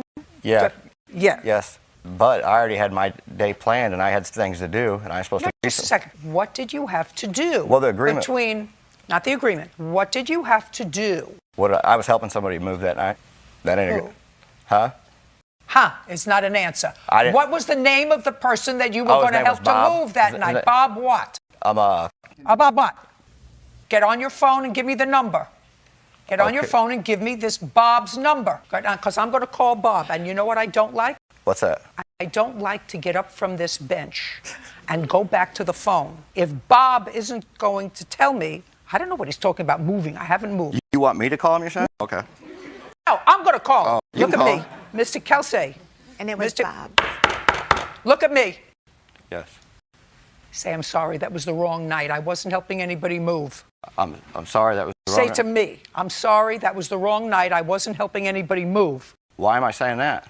Because Okay, I'm sorry. That was the wrong night. I wasn't Right. helping anybody move. Okay. So I don't understand now why I'm saying she that. was. Hey, I'm way ahead of you. I know exactly what it's all Okay. about. Put your phone away. Put it down now. I've been doing family court work for 40 years. Have you? I know exactly who you are, and I know exactly what she is. She wanted an evening out. She has. How many children do you have? One. One, an 8-year-old. So, be nice if the child was with his father for one night. She didn't have to worry about him. Maybe could have a date. And she said, and even though you were only supposed to have him, according to you, for 2 hours, I assume it's not a burden to have your 8-year-old son, sir? No, it's not at all. And you were out shooting BBs with him from 5 to 6. Did you give him dinner? Yeah, he ate. Yeah, just a second. That's not what I asked you. Did you give him dinner? Yes. Okay. From when to when? I don't know. I wasn't sitting and watching the clock the whole time I had him. Now I know exactly who you are. Who? I know exactly who you are. You do. So when she texted you and said, I'll pick him up at 8:45, which is what you agreed to, because she's got that on her phone, what did you say to her? I said, that wasn't the agreement. You said 2 hours. I said, I'll be bringing him back. She didn't text me like that. She said, I'll be bringing him back when I'm done going out and partying. That's what she said. She said she'll pick him up. Huh? Not you'll drop him off. She said she'll Yeah, pick she'll him up. pick him up, but that Just a wasn't the second. agreement. I know it wasn't your agreement. I'm just trying to figure out, sir, why you think that spending an extra 2 hours with your son is a burden. It wasn't a burden. And what was the trouble? If you were supposed to have him from 5 to 7, and she said, I'll pick him up, so you don't have to drive a half hour there and a half hour back. I'll pick him up from your house. I don't understand why you had a problem with that. I didn't have a problem with it. Then why did you take him home? Well, because the 2 hour No, agreement there's was a passed, second. and I Then took why? him home like 3 hours later. Just a second. We're not talking about agreement. Okay. Then if she said, I'll pick him up, why did you bring him home? Because it was time for him to go home. Okay, I got you. So I said, I got you. So what time did you get him home? I thought it was almost around 9 o'clock. No. Okay. Just a second. You thought it was 9. What time was it? 7:30. Okay, so at 7:30, you drove him home. Yes. Now, since you seem to have a memory loss about the times in the evening, because that's exactly what it was, because you said, I'm supposed to have him for 2 hours. Not more than 2 hours, 2 hours, and I'm not babysitting with him while you go out, while you have a good time, while you have somebody in your house. I'm not doing that, so I'm bringing him home at when we said in our agreement. Oh. Just for my own information, Mr. Kelsey, prior to October 2nd, when had you last spent time with your son? Well, every time I go. Shh. I need a date. I don't know. Prior to October 2nd. Okay. When had you spent time with him? That would be sometime in September. When in September? September 31st. Is that right? It was about 2 years prior that 2 years? that you had taken him, She's not. that he had taken him and had some one-on-one time. He's talking about just swinging by. I'm not talking That's about not- swinging by. I I'm was- talking about... I wanted him to have one-on-one time. Just a second. Don't tell me what you wanted. You want a little time out. That's okay. You know, that's okay. That's fine. These And texts that's she's saying I'm sending, do you know, she gets on a text messaging app I that makes want these to texts know up. You know when that, was right? the last I've got my time... phone records. When Well, was good. Get the phone records. I want to know when was the last time prior to October 2nd that you prepared dinner for your son at your house? Prepared dinner for him at my house? That's my question. I've never prepared dinner at my house for him. She hasn't ever at her house either. She don't know how to cook. Oh, Okay. I don't. Very good. I actually had enough with him. This is what your case is about. You allege that when he drove your son home at 7:30, there was a kerfuffle. You were annoyed that he brought him home at 7:30. He was annoyed because of him, whatever, and you allege that he scratched your car. Yes. I want you to tell me how that transpired. So he was text messaging me, be home. I pulled up and I stayed out. You pulled up where? In front of my home. So you come home and you pull up in front of your house. Right. And I didn't even get out. I stayed in my vehicle because I figured Jackson had not eaten. So I was going to just take off after he dropped him off. So he comes speeding around the corner and slams on his brakes. Now we're, like nose to nose. And I get out of my vehicle to go to the passenger side to get Jackson out of the car. And he, at that time, exited his vehicle. So now we're crossing paths. Jackson had fallen asleep. So I was waking him up. I look over and he's all leaned into my car. Ryan is. And I didn't know what he was getting. And most likely my phone, he takes things. I didn't know. Don't tell me most likely. You saw him leaning into your car. Yes. So I grabbed his keys out of the ignition of the car he was driving and I tossed them into the middle of the road to get him out of my car. And he then grabs my keys and he gets out of my vehicle and tosses them as hard as he could into an empty lot. Okay, so you threw his keys into the road, he threw your keys into an empty lot. Correct. So far, that's pretty consistent with what I read in both the complaint and the answer. Go ahead.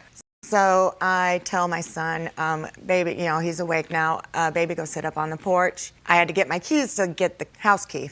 I went towards the empty lot to find my keys, and Ryan was, yelling pretty derogatory terms to me, and I turn around, and that's when I saw him. He was coming around the passenger side front fender, and he gets something out of his pocket and did this motion like a knife, I thought, and he goes across my front driver's side. Do you have pictures of your car? I do. I'd like to take a look at them. And I'd like to see the police report as well. Okay, there's pictures and there's the police report.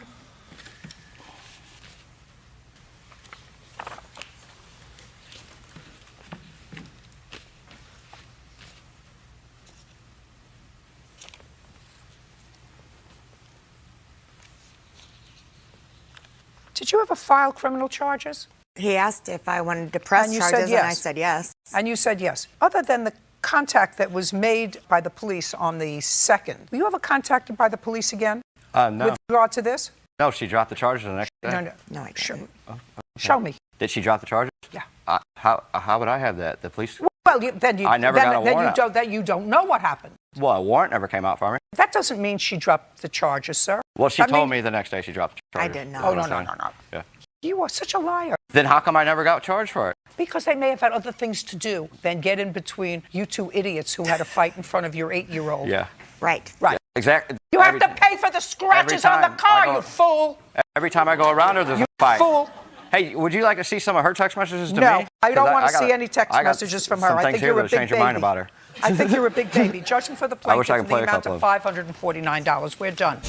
Mr. Guidron, this used to be your friend or your girlfriend or a casual acquaintance that you met on the internet? Yes, Your Honor. And you had, according to you, a short relationship. Is that where you met him on the internet? Yes, Your Honor. Okay. It's your claim that she vandalized your car once you ended the relationship. That's what the case is about. She vandalized your car by keying it. Ms. Perez, while she sort of acknowledges she was in the general vicinity of where your car was, said that she never touched your car. That's probably because you have a lousy character and many female enemies that somebody did that. So I want to ask you a few questions, and then I'm going to Ms. Perez because I've read her answer very carefully. You did write an answer truthfully, correct? Yes, Your Honor. Great. You met Ms. Perez when? Month and year? It was May the 26th, 2016. And when was the first time you met her in person? It was the same day, actually, that I met her online. Okay, well, life is different, now. It's kind of hard for me to relate to that. I know it's equally as hard for Officer Byrd to relate to that kind of meeting. We usually met people when we were at a social or a basketball game. Friends introduce you. My girlfriend has a best friend, would be perfect for you. So this is all relatively new to us. So you met her, you saw a picture of her online, you were enamored with the picture. Clearly she liked your picture and you met that day. That was the 26th of May. Yes. When did you and Miss Perez cease being friends? It was like 2 weeks after that. So it would be like about June 19 or June 18. That's when like everything just like I decided like I didn't want to be. Try not to use like. Okay, sorry. Just try. I know it's very hard because I have grandchildren, but try not to use filler words. You stopped seeing her, it wasn't like June 19th, it was on June 19th. Yeah. Good. And you stopped seeing her because? Because her friend reached out to me telling me how she is, and pretty much she was just showing the fake person, like identity of herself. So you believed somebody else about her? Yes. Now, between May 26th and June 19th, and I'm asking these questions for a reason, did you have an intimate relationship with her? Yes. Did Miss Perez ever tell you that in this 3-week period of time that she was pregnant? Yes, she did. Okay. Yes. Okay. On what date did she tell you she was pregnant? I don't remember, but it was on a Monday on June. Now, Ms. Perez, I'm going to ask you just a couple of questions. Go for it, Your Honor. You agree that you met on May 26th? Yes. Do you agree that you last saw him in any sort of social relationship on June 19th? No. When did you last see him? Like August? Not like August. Okay, on August, but I'm not really sure what exact day it was. I just know it was in the middle of the week. Where did you see him? At his house? So you spent time at his house? Yes. And you're positive it was August? Yes. Okay. And you're positive it was June? Yes. On what date did you have this incident with your car? It was on Labor Day, September 6th. Your Honor, I would actually... Shh. Yes, Your Honor. Do you have a police report? Yes, Your Honor. I'd like to take a look at it.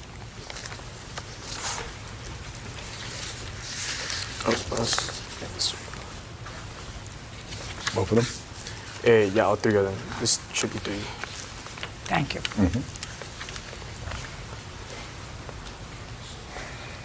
Okay, so the police report dated June 15th, where you complained that she was harassing you. That had nothing to do with keying the car. Yes. Is that correct? Yes. So, Ms. Perez, let's get back to you. Yeah. You said that you last were at his house in August. That's clearly untrue. He complained to the police in this narrative on June 15th. June 15th, not August 15th. He said, I asked Mr. Guadron what happened. This is the police officer, and he told me he arrived home at about 0010 hours. After he parked his vehicle in his driveway, he heard a vehicle turn from the street. He looked toward the vehicle and noticed it was a white Honda with paper plates. He knew his ex-girlfriend, Sabrina Olivia. Is that your name? Oliva. Oliva. So what do you use Perez? That's my mother's maiden last name. Great. He knew his ex-girlfriend, Sabrina Oliva, had a similar car. He got into his car and followed the Honda Civic as it drove away. He caught up with the vehicle and saw Oliva driving the vehicle. He recorded the incident on his cell phone. He returned home and contacted the police. He told me he dated Oliva for about a month. He broke up with her, and we're talking in June, not August, and he told me she has been harassing him ever since. I called her on the phone, this is the police officer, and asked her what happened. She told me she dropped off her friend who lives on Maple Street. Is that you? No, that's not me. Is that you? So that person's not here. The person that's his friend that you became best friends who lives right across the street. That's what you say in your answer. To me, after the plaintiff cut me off, cut me out of his life, I became friends with his best friend who lives right across the street from me. Can I say something, Your Honor? There's 2 different friends. That friend this is a friend that I was sleeping with. The other friend I was actual friends, mutual friends that they went to high school with. So we have June. So you want to rethink the last time you had social contact with him? I don't recall exactly what time. I just remember after that whole incident, me and him, some way, somehow we made up and we made an agreement that we would still have sexual relations without any... Okie dokie. All right.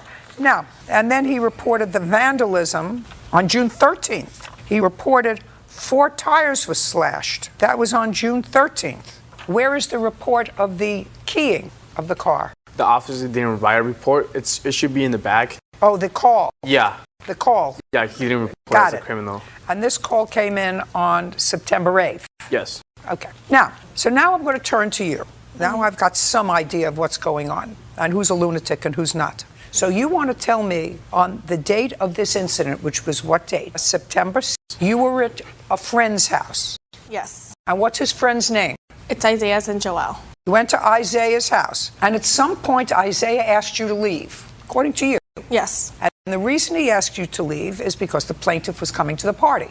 Mm-hmm. No, uh-huh. Yes. That would be a yes. So he said to you, I really think it's a good idea that you leave because, what's your first name? So he said to you, I really think it's a good idea that you leave because, what's your first name? Brian. Brian is coming. I don't think it's a good idea that you be here. Now, when you left, did you leave by car? Yes. Where did you go? Across the street to my house. So you got into your car to drive to your house across the street? Mm-hmm. He lives in like a high-rise building, and then I lived in condos. I lived in a condo like right next door. It's like a gated condo. So I can't just walk there. And you went to your house? Yes. At what time? Around 11:30. In the morning or at night? Night. Was anybody home when you got home? Yes. Who? My father. But then you decided to go back out again. Mm-hmm. Not that's not Yes. Yes, Your Honor. And where did you go? I went back to Isaiah's house. Isaiah's house. At what time? It was really very shortly after that, like around 11:45. So you went home for 15 minutes and then you went back to Yes. Isaiah's house. And in order to get back to Isaiah's house, you had to go to your parking space, get your car. Yes. Go to Isaiah's house, who lives in a high-rise, find a parking space. No, there's where everyone parks. It's just like a big parking lot. And what did you do there? They asked me to come back. And, who asked you to come back? Isaiah's. Isaiah called you. Isaiah called you. Texted. Texted. I'd like to see that. Oh, I deleted all of their messages. Well, why would you do that? We were all arguing. There was a big fight after that. Well, that would be all the more reason to hold on to the text messages. I have a couple of screenshots of when Brian reached out to me about the whole incident, but I went back there mostly we were all friends. I mean, I made mutual friends. You weren't friends. They asked you to leave. When you came back and you drove over there, did you go back into just pay attention. Did you go back into the house? Just a second. No, I didn't. I picked up another friend of his. Just a second. You did not go into the house. I didn't. Well, which friend texted you? Joel. Joel texted you? Yeah. I'd like to see it. I don't have anything of that. Okay. You have a recording or whatever Yes. of the defendant. Yes, Your Honor. Miss Oliva. Yes. Admitting that she keyed your car. I have the text messages. The video I'd like to see it. Yeah. This is a video pretty much showing how aggressive she could be. I don't want the video. I don't care. Okay. I want to see the text message of her on your phone, not the piece of paper. Here you go. It's from here. And while I'm looking at that, would you give me an estimate on photographs of the keying of your car? Yes, Your Honor. Your Honor. What? I just wanted to point out that when he reached out to me because I have a copy of it too, at 1:50, that was the first time that I have heard from him in months. So main reason why I mostly responded back, as you can see, is I didn't even talk about the car. Just a second. You just said that this is the first time you had heard from him in months. Not in months. This is in September. You told me that you broke up with him in August. We didn't break up in August. We broke up earlier than that, but we were still having sexual relationships after that. Just a second, but according to you, you told him early on that you were pregnant within the first couple of weeks. How does somebody know they're pregnant within the first couple of weeks of a relationship? I found out I was pregnant in June 4th, 2016, which I have a picture of my pregnancy test with the date on it. Listen to me carefully, brain trust. You acknowledge that you met him on May 26th. So if you were pregnant and it showed on June 4th that you were pregnant, not possible. The doctor even confirmed it. Oh, you could be pregnant, but he's not the father. Fool. So the car belongs to who, your mother? Yes, my mother. Okay. Who are you? Sabrina's friend. Stand up. When you say friend, a friend? A Friend. boyfriend? No, just friend. You've been her friend for a long time? Few months. Few months. Months, yeah. You still living at home with your father? No, Your Honor. Who do you live with? It's just roommates, big house roommates. How do you support yourself? My mother pays my bills. Your mother pays you bills, but you were living with your father. My father took me back in after I broke up with him just because he You broke up with him, you were with him for 2 weeks. Well, yeah. After we ended our little fling, he had girls try to get back at Listen me. to me, I don't care. I know you I don't. don't care. I know you don't don't. care. I'm asking I know you, you don't. live with your father, but your mother pays your bills. And I'm just questioning that. Yeah, my mom pays my bills. Great. Judgment for the plaintiff in the amount of $1,800. We're finished. I just excuse you, mister. Mr. McDonald, I'm going to start with you, sir. Okay. You and Miss Perez worked at the same place. You were the manager of the place where you worked. What kind of facility was that? It's a check cashing. You were the manager, and what role did you have there? You were selling a car. I was assistant manager. That is correct. And Miss Perez and you came to an agreement that she was going to purchase the car. When was that, Mr. McDonald? We started talking about it probably about August 11th, 2016. Did she purchase it in August of 2016? Yes, she did. And she gave you a down payment? That is correct. How much? $2,500. And the agreement was she was going to pay you $200 a month. The agreement was that she would give me $100 every payday, which would be $200 per month, some months $300. And in the month of September, did the payments start immediately in September, or were they delayed until October? No, ma'am, they started till October 1st was her first payment. Did she make a payment in October? Yes, she did. Did she make a payment in November? Yes, she did. It was late. Okay, but she made a payment in November. That's correct. Did she make a payment in December? No. Do you have any proof that you made a payment in December? No. Then you didn't make the payment in December. Why did you not make the payment in December? I spoke with Larry and I let him know that my daughter, we had a situation out of town, and he was okay with me not making a payment. And I told him I'll make up for it in January. Did you make a payment in January? Yes, I did. Did she make a payment in January? In January, yes.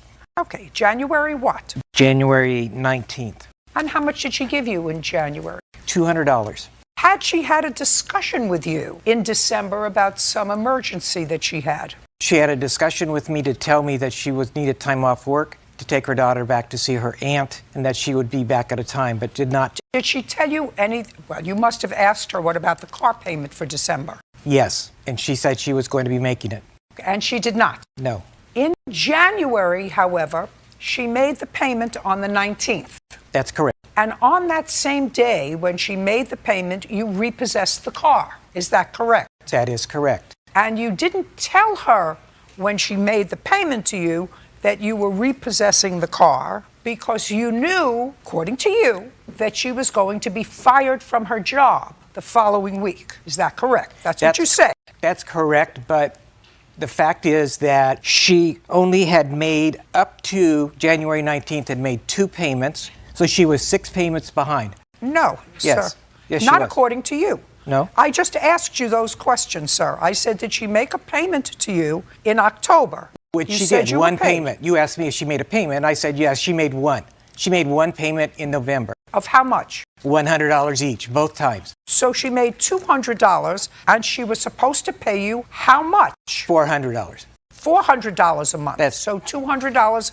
No, okay, let me back up. October, she should have paid me $200, $100 for each pay period. Just a second. So she paid you $200. No, How much did she pay you? $100. Okay, so she only made 1 payment in That is October. correct. Got it. Now I got it. You have proof that you made 2 payments in October. Question. There's a question before you. Did you make 2 payments in October? No. In November, how many payments did she make? 1 payment of $100. Do you have proof that you made 2 payments in November? Because you were supposed to make 2 a month, right? Well, then he had every right to repossess your car. Because what he said was, initially, I said, well, if she made her payments in October and November, she missed December, but then she paid in January. She gave him $200 in January, and he took the car back right after the payment. That sounds a little sketchy. But you didn't pay him in October. You didn't pay him in November because you owed him money in both October and November. You didn't pay him at all in December, and you didn't pay him in January until January 19th. What did you expect him to do? No, Give you a gold star? I did make 2 payments, but I made 1 payment in October. You made a payment of how much? $100.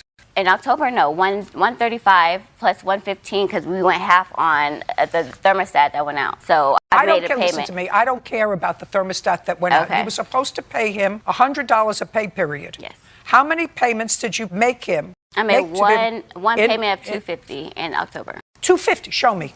I can show you the text that I text them, and I can't show you because November. Nope. Well, you knew you were coming to court today, madam. This is your case. What you're suing him for is all my the money. evidence was in the Jeep. I had receipts like this in the Jeep. I didn't think my Jeep was going to get taken, so I don't have evidence. I don't want to say yes, I did when I can't come here and prove it to you. But everything's in the Jeep. No, there wasn't. Shh. Sorry. Shh. There was nothing in the Jeep that was not given back to her. Everything that was in the Jeep is. Sorry, Miss Perez. Your Honor, there is a few things that still Sorry, in the Miss Jeep. Perez. He didn't steal the vehicle. He repossessed the car because you hadn't been making payments to him as you were supposed to make payments to him while you were working for him. Yep. And then you were going to get fired, so we knew for sure you weren't going to make any payments. And Yet, she also you didn't wasn't make payments when you were working and getting paid at all in December. It was just December. I made No. payments. You have no proof that you made all your payments in October or November. And she had her insurance canceled 4 different times through this whole No, I thing. didn't. I've got evidence. Doesn't matter. She has no case. Now, you have a counterclaim. That is correct. Your counterclaim is for damage to the vehicle and impound fees. That is correct. What impound fees? Because she reported the car stolen, and the car wasn't stolen, she was told that. Just a second. Did you give her notice that you would repossess the car? I told her that I took the car when I paid her off. And when was that? That was the following Tuesday because of the fact. Just a second. When had she reported the car stolen? That was immediately. The 20th. So then you have to pay the impound fees. But the Sacramento Police Department said the report should have never been taken. Don't tell me what anybody said to you. I'm just. You had the car while she was at work. You had the car repossessed. You didn't tell her about it that day. She comes out. She looks for her car. Her car's not there. She reports it stolen. She doesn't find out until later, till after you paid her off, days later, that you actually had the car. So if the car was impounded because she reported it stolen, you should have told her immediately. That's all. Now, money owed for damaged vehicle. Tell me how the vehicle was damaged. Well, there is one damage to the right driver's door, which my witness is the first one that saw it. Just a second. All you have to do is show me a picture. Okay. Your Honor, I have recordings with their insurance saying he didn't know where the vehicle was. Just a second. He had no. Listen, you have no case. You didn't make your payments. I just don't. I made payments. I just don't have proof. I'm sorry. Because it was repossessed and he's not going to give me his credit card statement. If you get his credit card statement, it will show. Madam, you acknowledge you made no payments in December and you didn't make any payments until January 19th. For January. No. And that has nothing to do with January October and November. was for December that I talked to him about. In October and November, I only made 1 payment. You asked me if I made 2, and I do have proof. I mean, and his. You don't have proof. I don't, because he's repossessed his car, which has all my evidence in it. How's that fair to me? Well, that's unfortunate. It is unfortunate that he lied to everybody. Next time, keep better evidence. Yes. I can't see what you're pointing to, sir. I can't see what this is. You can see the dent right in the center of the picture. Can I? Talking about here? And here's the. You're talking about right there. here? Insurance payments. I've been paying insurance. Proof. I don't care if you've been paying insurance. You weren't paying him. Yeah. I was. You have proof that you're paying insurance. Yeah. You should have proof that you were paying him. How did the car get dented here? I don't know. When I wasn't pointed out it, he pointed out to me. Oh, well, actually, Marie pointed out to me, and I told him when I was on the freeway, I heard a dink, but didn't notice anything until she pointed it out. It looks like a rock or a ball, or I'm not sure. I'm not sure it might have been on there before. Just a second. You saw this dent? Yeah. Good. Stand up. Did you see how it happened? No. No. She doesn't know how it happened either. But I know the car how it was when Larry gave it to her. And so when I came to work and it was literally 70 feet away from me, I said, "What is that dent?" What, it looks like somebody hit a car door onto hers. It I mean, looks, that's what it looks worse. like. Yeah. It doesn't look like there was an accident. It No. looked like somebody hit their car door into her. Or it looks like or a someone ball, took a or a foot. ball, right? Something. That's what. So, what do you want? Your case is dismissed. Your counterclaim is for the missed payments. No. No? My countersuit is for the insurance to fix the vehicle. Why is mine dismissed? Why? I just told you why. I told you 4 times because you have no proof that you paid him in October and November what you were supposed to pay him. You acknowledge you didn't pay him at all in December, and you didn't offer a payment until almost the end of January. Don't speak. That's why your case is dismissed. He had every right to repossess the car. Do you understand? Use the $2,500 deposit to fix the door. You got it? Perfect. We're done. Well, this is actually a pretty confusing car case, even for me. So maybe, Mr. Cormier, you can make it easier for me. You purchased a car from Mr. Bolsh. When? Month, day, and year. It was September 18th, 2014. And you had not known him before. No, ma'am. Mr. Bolsh, what kind of work do you do, sir? I'm in the oil field, oil and gas. And do you have your own company or do you work for somebody? No, ma'am, it's my own company. And how long have you had that company? 10 years. Prior to that, did you work for someone else? No, ma'am, I had another company. Same kind of business? Yes, ma'am. Different location? Yes, ma'am, Laredo, Texas. Mr. Bolsh, I'm going to ask you a series of questions. I just want to figure out who you are. Who is this young man? This is my son. You live with your son? Do you have family? You have other children? Yes, ma'am, I have 5 sons and 3 daughters, and 2 foster kids, David and Diana. Have you ever been convicted of a felony, Mr. Bosch? No, ma'am. Have you ever been convicted of a misdemeanor, Mr. Bosch? No, ma'am. I'm asking you these simple questions because somehow Mr. Cormier seems to think that you scammed him out of a car that you sold to him on the 18th of September 2014. So I'm trying to get an idea of who you are and whether this is something that was a typical thing for you to do. Now, what kind of a car did you sell him, Mr. Bosch? It was a Mustang. Had you had it for a long time? A couple of years. How old was it? I guess it was around 10 years old. And how much did you sell it for to Mr. Cormier? $3,500. So far, we are correct, Mr. Cormier. So far, correct. And you didn't know him before? No, ma'am. You saw the car parked in the street? No, I bought it off of Craigslist. And you looked at it. And when you went, you gave him cash for it? Yes, ma'am. He doesn't deny that he gave him cash, and he gave you the car. Yes, ma'am. Did he also give you the title to the car? Yes, ma'am. So you have the car and the title. Yes, ma'am. And it was titled in his name? Yes, ma'am. And he signed the title over to you? Yes, ma'am. All right. Now you can pick it up from there. I can probably need a little bit of help. I got incarcerated about 4 days afterwards. It was at my mom's house, and she was trying to sell it. She knows a little bit more as far as details. Fine. So you were incarcerated for how long? 14 or 15 months. So you don't know what happened to the car after 14 or 15 months yourself? No, ma'am. But you were in touch with your mother for Yes, those ma'am. 14 or 15 months. Okay. Now step up. Your last name is? Cormier. All right, Miss Cormier. Now, your son is incarcerated for a year and a half. He has this Mustang that he has just purchased for $3,500. Pick up the story. Why is Mr. Bosch here today? About a week or so after my son was incarcerated, I think it started raining. The Mustang had holes in the roof, and I had no key to it. The key was with my son down in Galveston, about 250 miles away. He suggested I contact Mr. Bolsh to see if he have a spare key, which he did. We met at his office, got the spare key. I explained to him I wasn't really sure about what I was going to do with the title. I needed to know the disposition of my son's case, if I would put it in my name, if I was going to sell it. You know, there was lots of different variables going on. And so we had faxed each other, had called each other on the cell phone. I got the key back. Bottom line is, your son never registered the car in his name before he was incarcerated. Right. The title is in your son's name. Correct. And you did not register the car. No, ma'am. Okay. And he, Mr. Bolsh, gave you the spare key that you requested. Mm-hmm. What's next? Probably a month or so later, my son's girlfriend, a friend of hers who lived with her dad, wanted to buy the vehicle on payments. And then about a month or so later, and I relayed that to Mr. Bolsh. He has nothing to do with it. No, he doesn't, but I just wanted to let him know what was going on. Well, I don't know why. I don't know why. There would be no reason to I let him know somebody else wanted to buy the car. Right. On payments. And the car is no longer his. He has turned over the title to your son.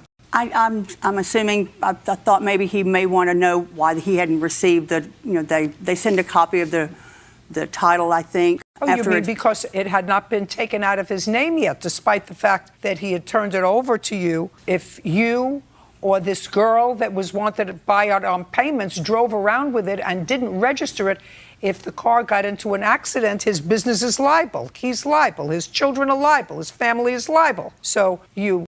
It was a courtesy on my part, I believe, too. It wasn't a courtesy. The right thing to do had been to register the car so that he, who had sold you the car, no longer has any liability. Now it's your liability or your son's liability. But then you were going to increase his liability by selling the car to someone who wanted to buy it on payments. Did you sell it to that person? I never fully got to. He asked to take it to a shop, which he did. He gave me $300-400, and who's he asked you? This person named Adam. He lived with my son's girlfriend's father. He did his paperwork, his books. He took it to a shop in a little town, supposedly outside of San Antonio, to his shop to have it looked at. I haven't seen it since. He was arrested soon after that. And? Well, that's the car That's disappeared. Just a second. And so I started looking for it. Just a second. I started looking for the vehicle. I've got search results. I drove around looking for it. So now, because of both of your irresponsible behavior, I'm just following this because of both of yours, his and yours. I don't care about the car. You have a businessman who's got a gaggle of children that he supports. If this car is in an accident and kills somebody, if this car gets tickets, if this car has any involvement with the police authorities, they're coming after him. Outrageous, actually. Not malicious. I don't think you did it maliciously. But you do have to recognize that you exposed him. Now you're suing him. You have the Mustang back? No, ma'am. Did you ever get the Mustang back? I never saw the Mustang after he took it. So why are we here? Because when I found the Mustang on Craigslist in July of 2015, I called the Pflugerville where it was. I called the police department. They said because it wasn't in my name, I needed to go to the DMV and get a certified copy of it, which I did the next day. On the certified copy, and I've got copies of it, I have on May 1st, 2015, Mr. Bolch went and applied for a duplicate title, and he stated on there, okay. And then on May 15th, he resold it to a Freddie. He resold a vehicle that was not his. Well, somebody with his name did that. And maybe it was Adam. Adam is in jail. He's in prison. Just a second. Or maybe Adam's mother. Oh, who knows? Looks the same. No, ma'am. I'm sorry. I'll take a look. Did you resell the car? No, ma'am, I did not. Did you apply for a duplicate title? Yes, I did. Okay, when? Tell me when you applied for a duplicate title and why. I guess that was May 1st, 2015. Yes. And my son David can, he was at this time involved. Just a second. Okay. Do you know what happened with the duplicate title? Yes, ma'am. Once we got the duplicate. Why did you get a duplicate title? She had called us. You mean Mrs. Cormier? Mrs. Cormier had called us, informed us that she had lost the title. No. Once that had happened, I'm sorry. My dad had then gone to the DMV. Just a second. She said she lost the title. Yes, ma'am. She said. Oh, just a second. Well, if you gave Adam the car to take to his shop, listen to me carefully, Ms. Cormier. Yes, ma'am. I'm if sorry. you gave Adam the car to take to his shop just to look at it, you would not have given Adam the title to the car. No. I'd like to see the title to the car. Yes, ma'am.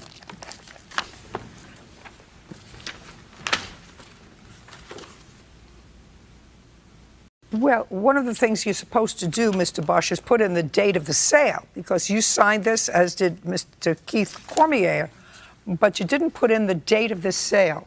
It's a good idea that you do that. Okay, so now she has her copy of this. Original. So now my question is, why would she call you for a duplicate title? Go ahead. Mrs. Cormier had then informed us that her son Keith was driving, and the title flew out the window. That is the story that we got. We didn't ask no questions about it. We said, okay, but once we get this duplicate, we expect this car to be changed over.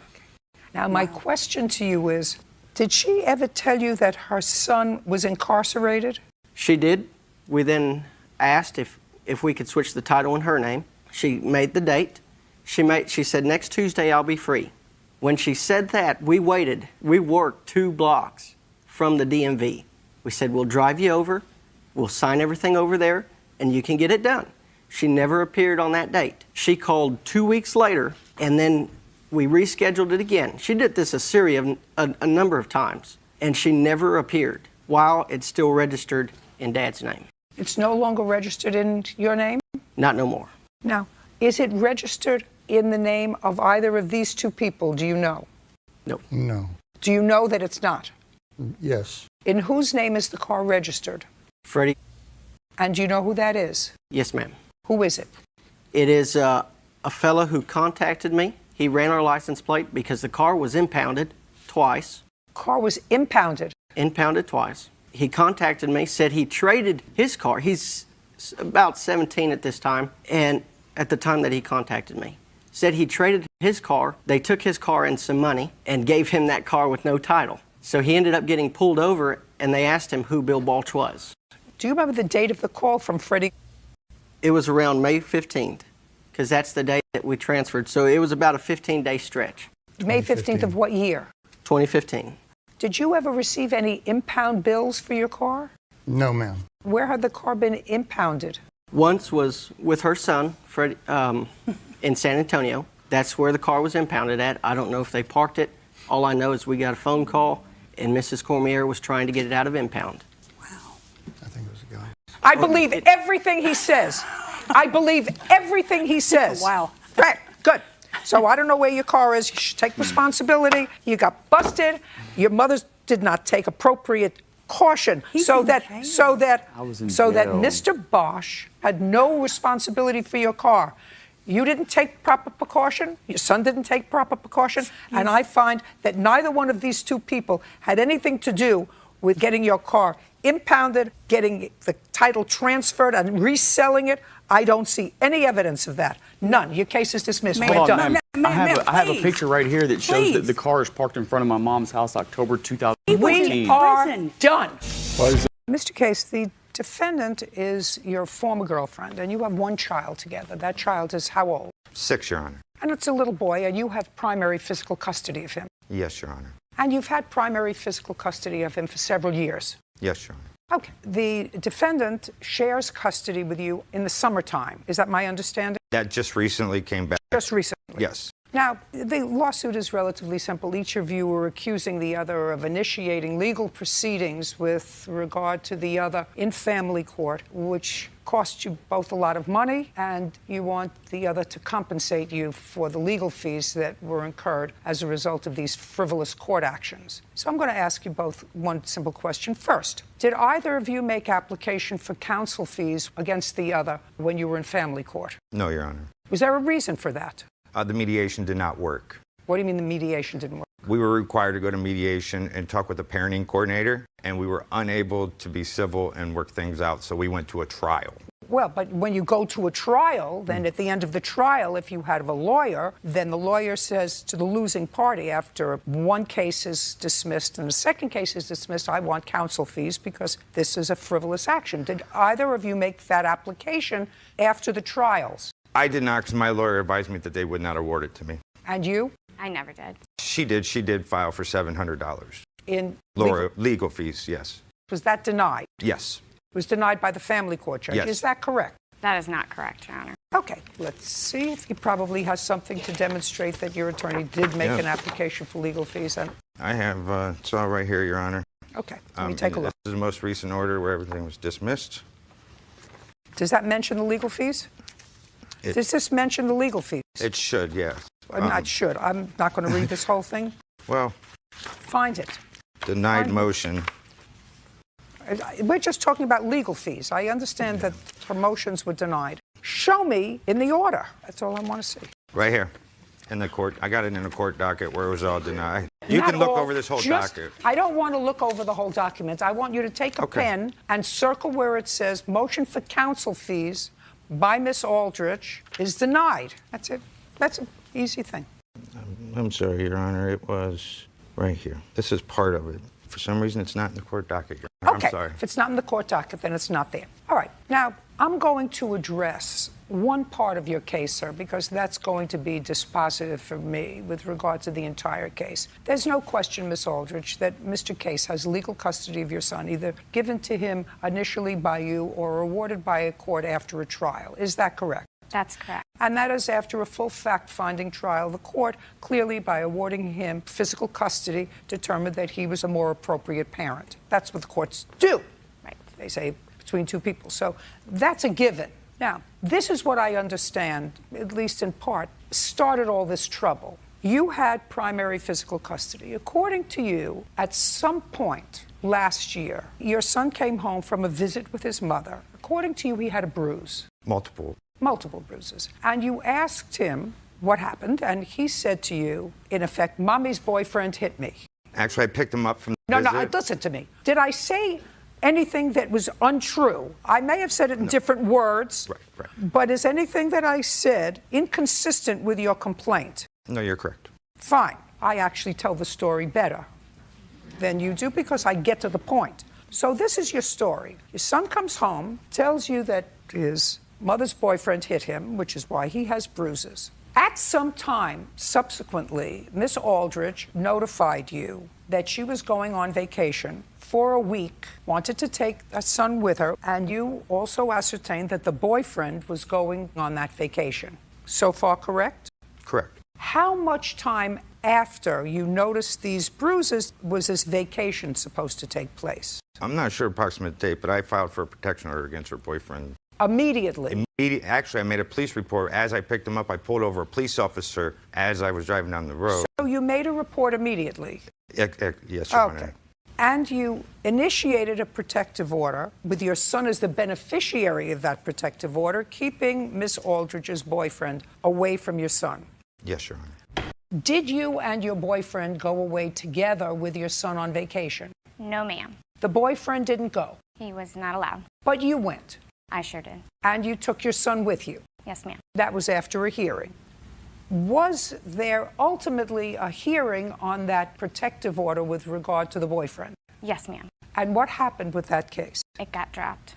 When you say it got dropped, or did it get dropped, or did it get dismissed? It got dismissed. Ralph didn't have any evidence. Well, that's your conclusion. Did you have a trial? I did not go. I was on vacation at the time. You mean to the hearing? Did the boyfriend go? Yes, ma'am. Stand up. Thank you. Last name, sir? Mr. Gould, or Gould. Mr. Gould, you went to the trial for the protective order. And was the protective order granted? No, the protection order was dropped. When you say dropped, it was withdrawn. Withdrawn. Okay, that's a different story. Do you understand, Miss Aldrich? That doesn't say didn't have any evidence. That means that Mr. Case had accomplished his mission, which was to prevent the boyfriend going on vacation with you and your son. So, mission accomplished. I don't have to proceed with this anymore. Now you can sit down. Thank you. I'd like to see the police report. Police report, divine motion, and incident report, emails, attorney fees. Stop and talking to yourself, please. Sorry, Only old sorry, people Your talk Honor. to themselves. Okay, so let's get to first, Miss Aldrich, with regard to your counterclaim. Based upon this police report alone, it's dismissed. Your counterclaim for the plaintiff filing frivolous actions against you. I must assume that prior to this incident, which occurred on June 4th, 2016, that you had been enjoying visitation with your son on some weekends, correct? Correct. How long had you been enjoying visitation with your son? A month, 2 months, 3 months, 6 months, a year? Years. Years. And this was the first police report that was filed. Yes, magistrate. Okay. And the 4th was the actual date that Mr. Chase picked your son up from visitation at your house. The officer's narrative, and I'm not quoting him, I'm quoting what the officer said that your son said to him. Your son said to the officer that the boyfriend hit him, which resulted in the bruises on his legs, shins, and back. That's what the boy told the officer. The officer documented that with photographs because the officer said, I saw the bruises, I documented them with photographs. So the plaintiff had every reason to file for a protective order against Mr. Gould based on this. As a matter of fact, he could have been charged with a neglect if he did not do so, knowing that Mr. Gould was again going to be alone in his company without his father present when you were on vacation.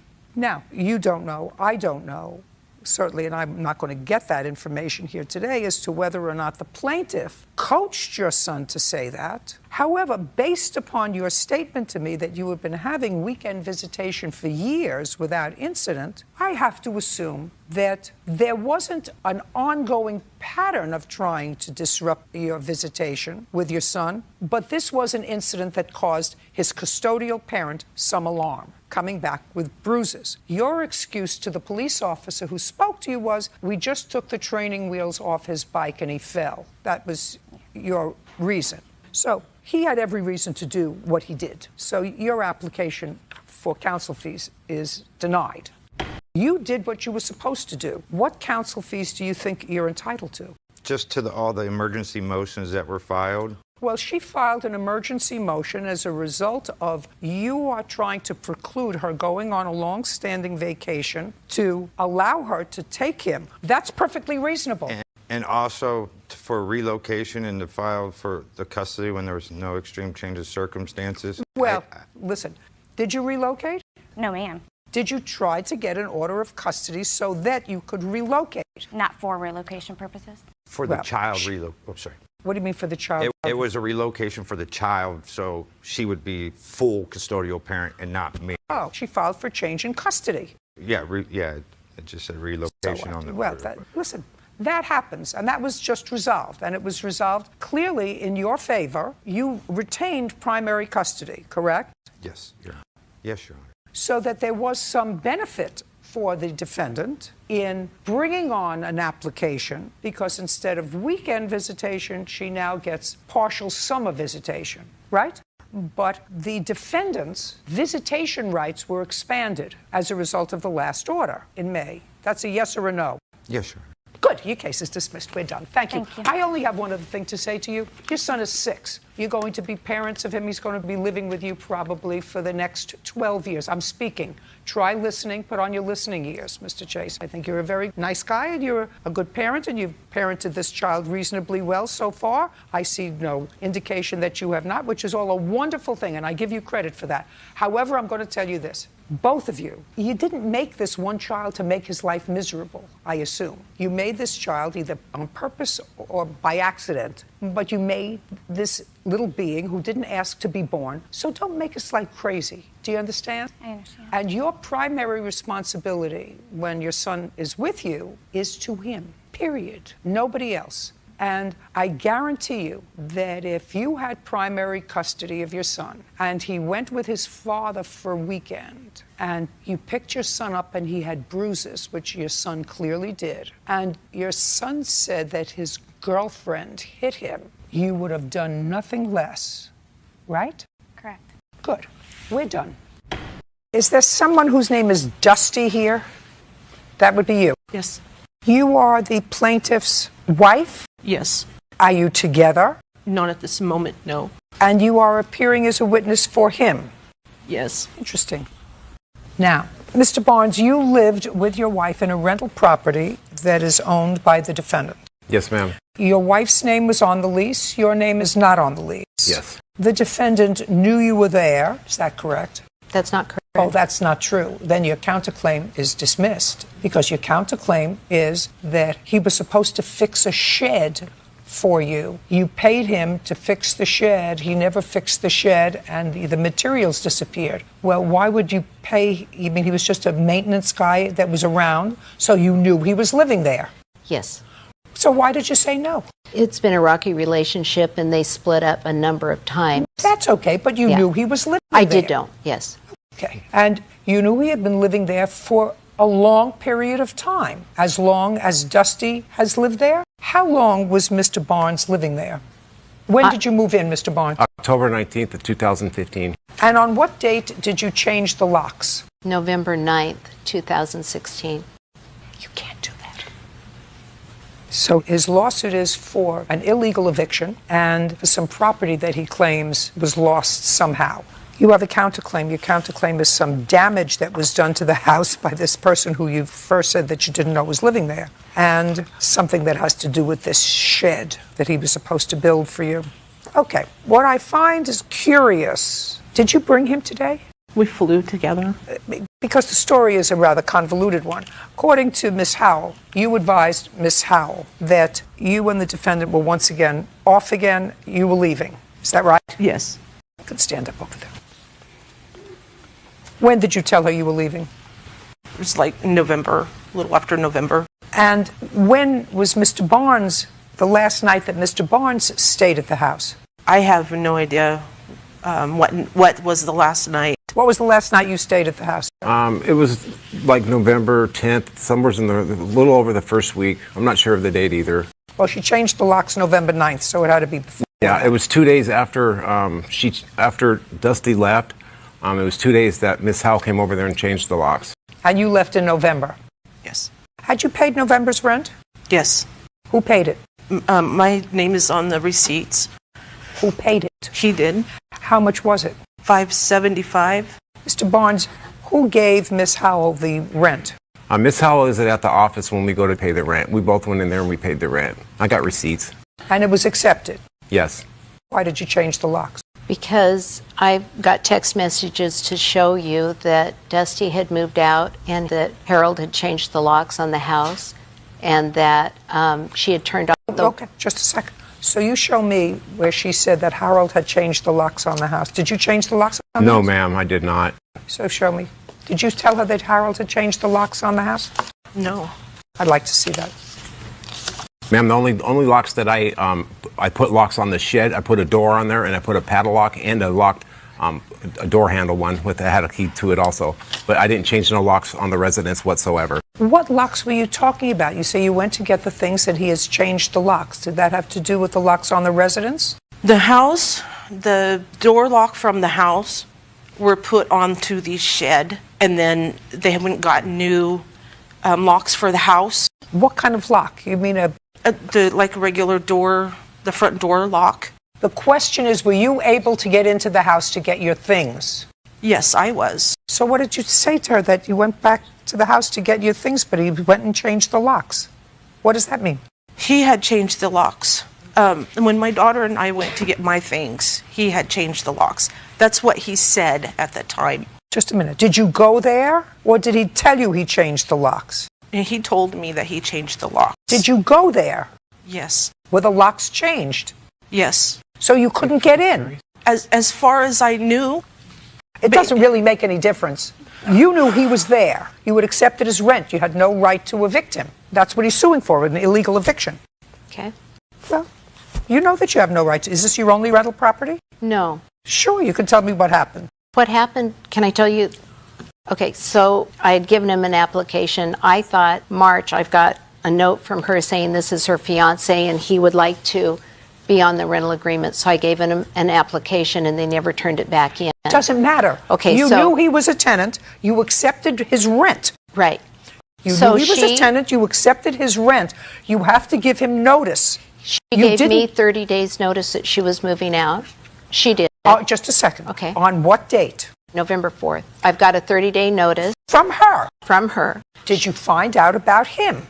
Yes. What did you do to find out about him? I've got notice that he would move out on Monday of November. He gave me notice he was moving out as well. She had... Just a second. Show me where he said, I'm moving out. What?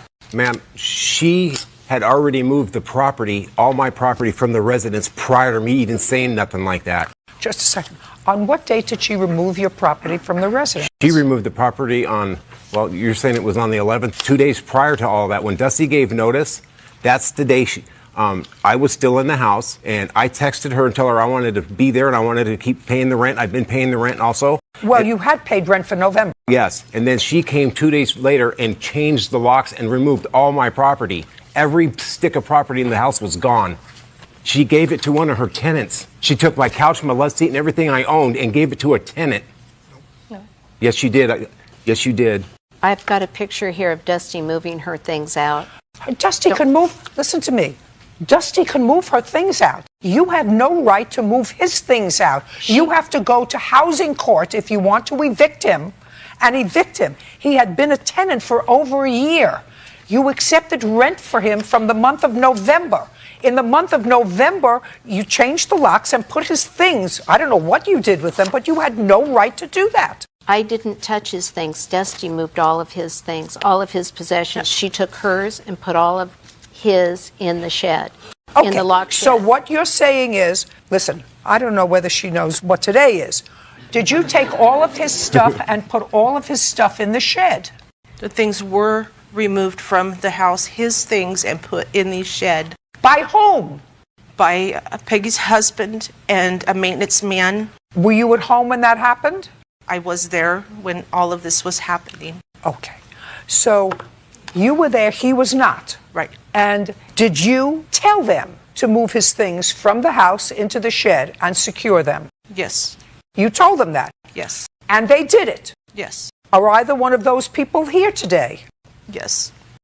The gentleman. You moved his things? I helped. Just a second. You moved his things. Who do you work for?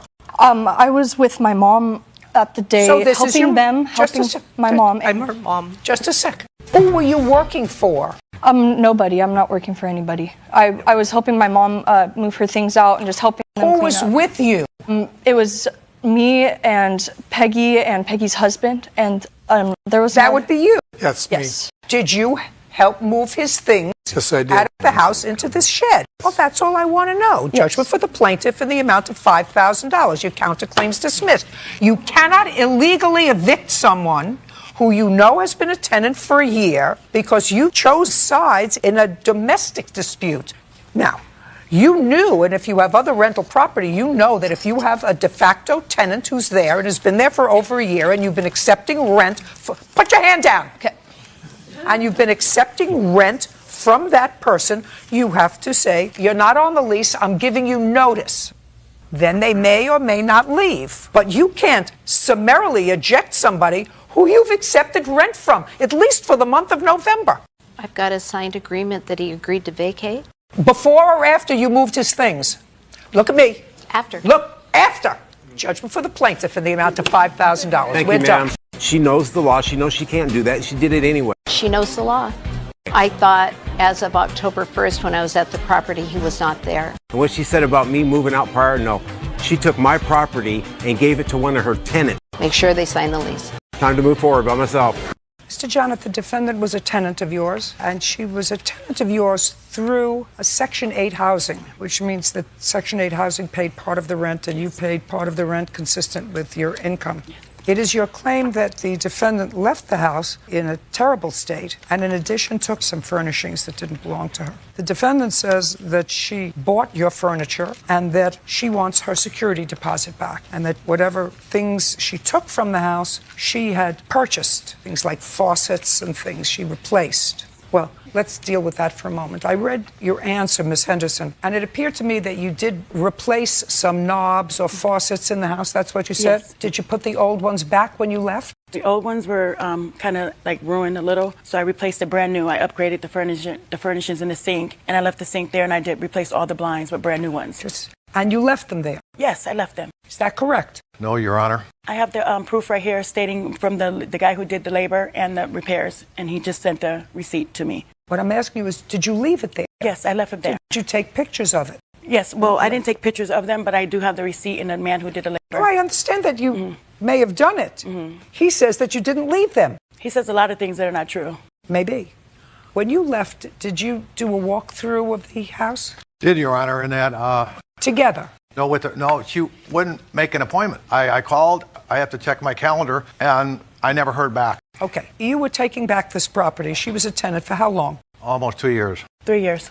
And you were taking back the property because you wanted to move back into the country? Yes, Your Honor. And we agreed upon the Section 8 doing the checklist, the passing list, and I have the passing list through housing right here. I'd like to see. Okay. When did you move out, Ms. Henderson? On the 27th of February.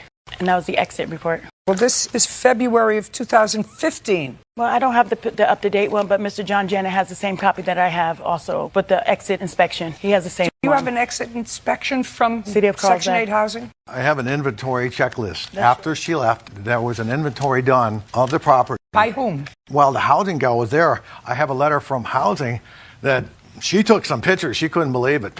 She just couldn't believe the Not destruction true. was so extensive. Just a second. Not true. Do I you have the have pictures. something from housing in February? You vacated in February. Yes. On or about February 27th or the beginning of March that indicates the condition of the house. He wouldn't bring that, Your Honor, because that would be defeating his whole purpose if he brought that list with him. You should have it. I know. I thought I bought both Well, of them. that's- I did. But I Shoulda, wouldn't be- woulda, coulda. That Right, comes but I- under the category of shoulda, woulda, coulda. I wouldn't continue on Section 8 if I destroyed his home. They wouldn't let me continue on there. Miss Henderson, I don't know that at all. I just need the document. Okay, do we have the document we were looking for? I believe we do, Your Honor. There's also a letter from the I housing just want to see inspector. the document, please. Yeah, I'm saying that is part of the documents. It's not part of the document. The document is that one paper underneath the picture. And it has the last inspection that was done in there included, Your Honor. Too much. Second. A little too much. This There's is a lot more. nothing. Okay, this was done in December of 2016. She put that one off and told housing couldn't do it, come back another time, and was able to stall them. So everything passed. Yes, ma'am. And I moved on to my next place. Now, Mr. Janet, there were no notes on here other than it said unit passed inspection, new kitchen faucet, screen door, and sliding door handle were being installed during the inspection. Well, if the screen door was installed, Your Honor, it's bent in half laying out on the deck. And the faucet that was installed is laying there, never mounted down. It's a $20 plastic faucet, and the one that was originally there disappeared. Well, this is from an independent person, the same person understand. who inspected But, the Your Honor- property, and it says the unit does not pass inspection. The smoke detector and carbon monoxide need to be in working condition. Okay, so they make notes if they see something Right. that isn't right. The exit inspection, everything passed, and there were no notes on here. Your Honor, a housing inspection does not include anything in regard to the furnishings, and they do not care if the carpeting is ripped up and holes pulled in it by an animal. They don't write that down, Your Honor. That's the problem. I would have known a long time ago what was happening. Maybe. Now, let's talk about your furnishings, because that's part of your lawsuit, that she took furnishings that didn't belong to you. What furnishings did she take that didn't belong to her? Okay. Everything that was in the place. The before? Bird? Sure. These are pictures of the furnished apartment that she moved into.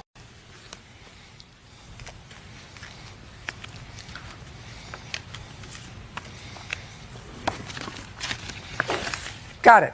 Now, this. When I moved in, the beds had bed bugs, so we called waste Not management. talking. This is not a bed. This is Okay. a table and chair. Where is it? $1,800. I purchased all the furniture when I moved in. I paid him $1,800. Just a second.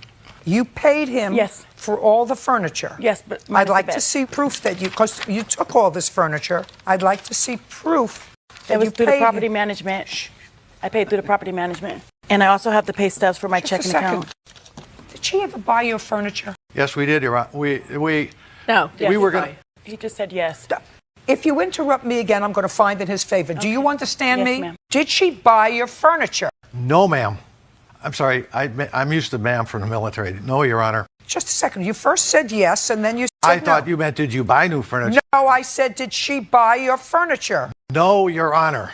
Okay, so is what you're telling me you were renting a furnished apartment to her? Yes, Your Honor. How much was the rent on the furnished apartment? Initially, I think it was like $1,900 for the Okay. rent. Do you know what this is? I have a copy of the rent portion. This is a fraud made up by somebody, Your Honor. It's a fraud.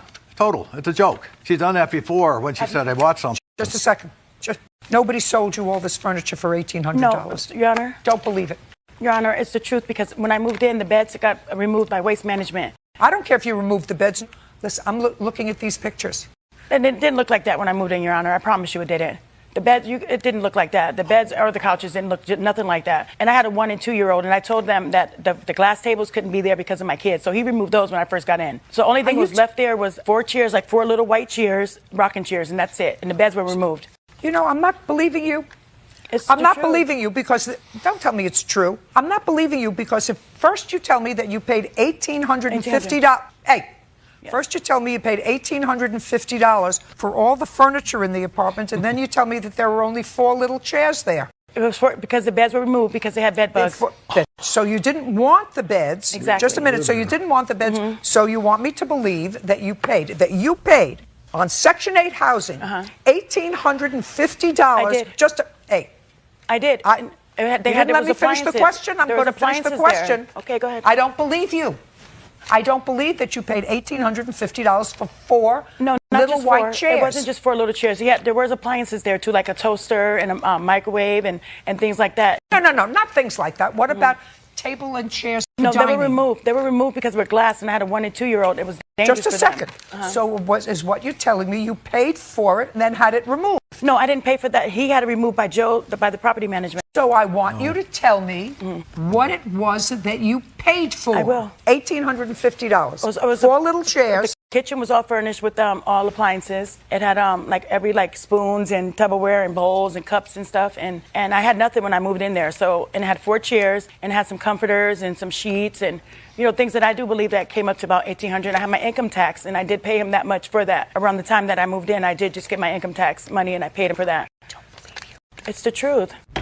So we have carpets. I have other pictures that are better. You have stickers on the doors. Those are a lot clearer. What is this a picture of? I don't know, Your Honor. There were so many things that were jerked around and reworked that I didn't even know the place when we finally walked in. I just stood there. I've never met Mr. Couldn't Johnson believe until it. today. I've never seen him. He never been on a property where I was there, and he didn't know what was in there when I moved in. This is the first time I've ever saw him. That's a lie, Ever Your met Honor. him. I went through a management company, so maybe he don't know what was in there left or not, but it wasn't him that I went through. I never dealt with him.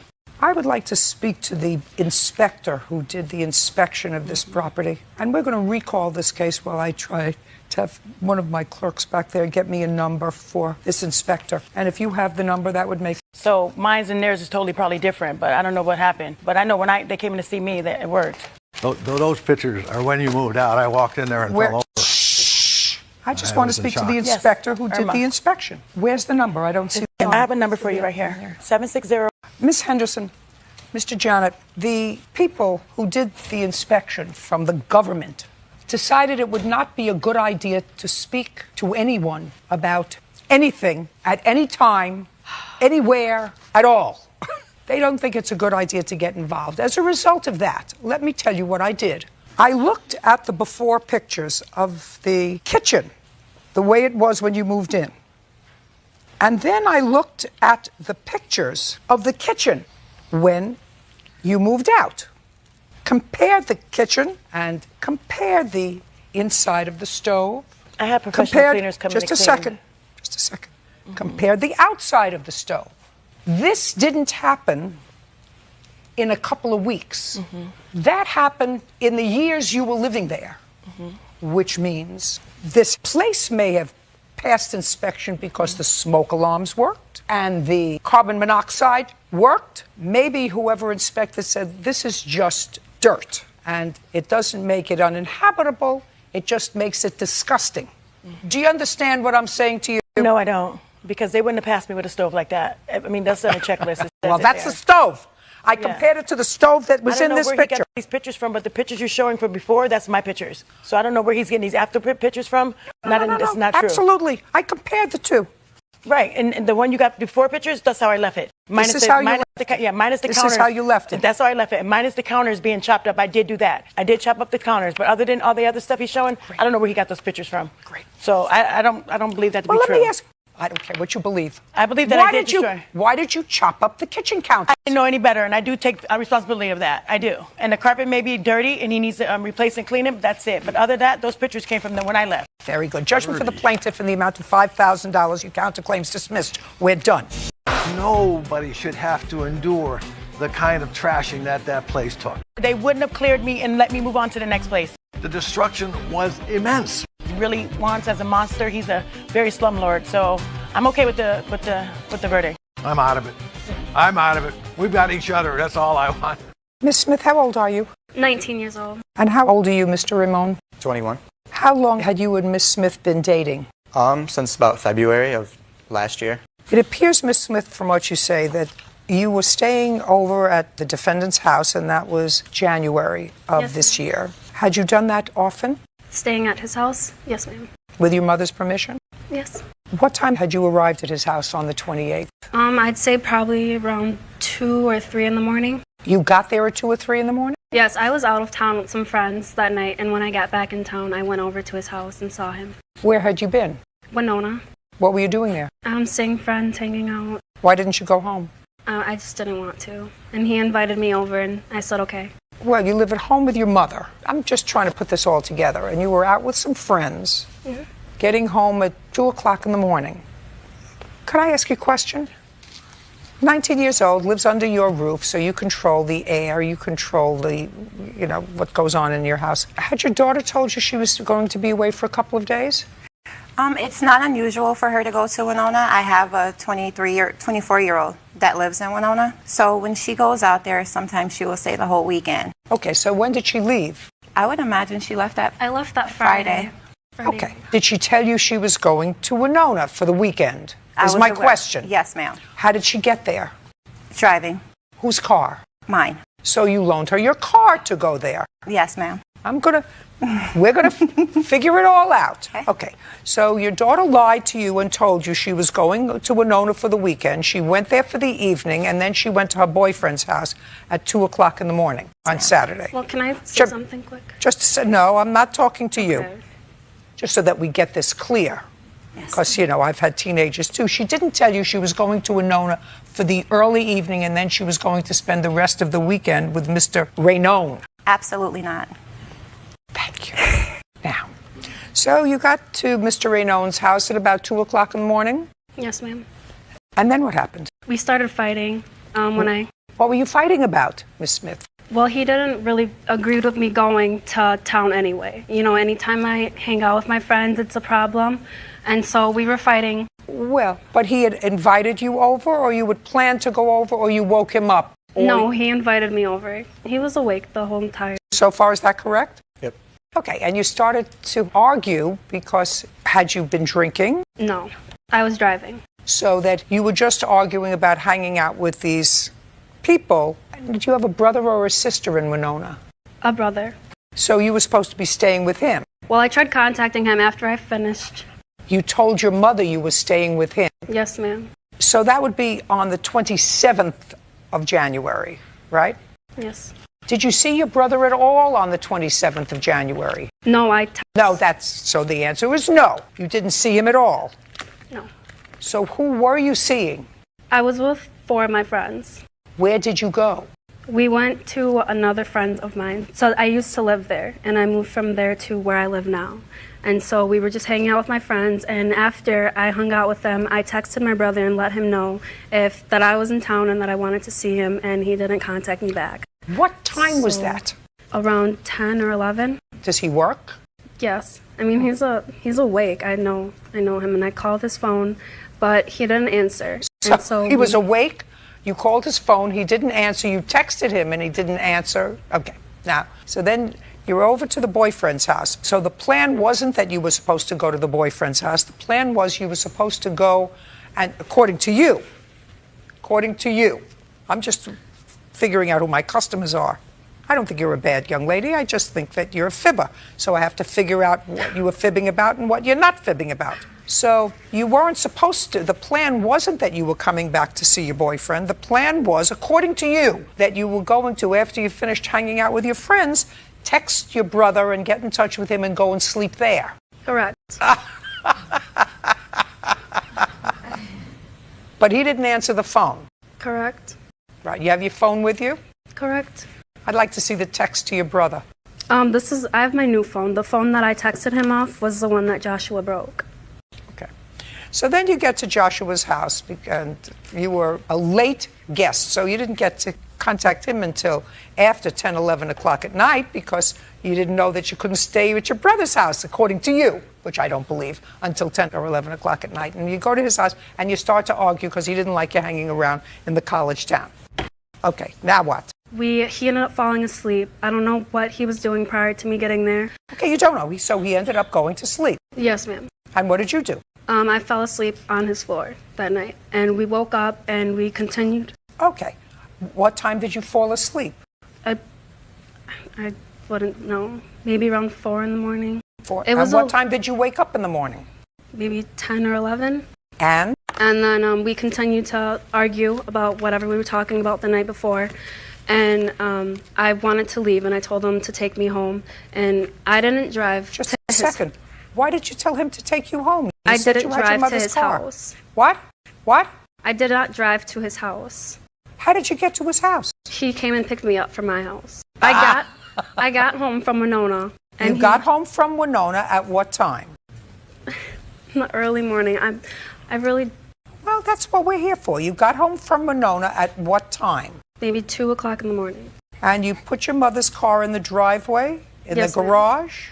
Yes, ma'am. And called the defendant to come and get you? Well, we were already in contact about where I was and when I was coming home, so he knew that I was...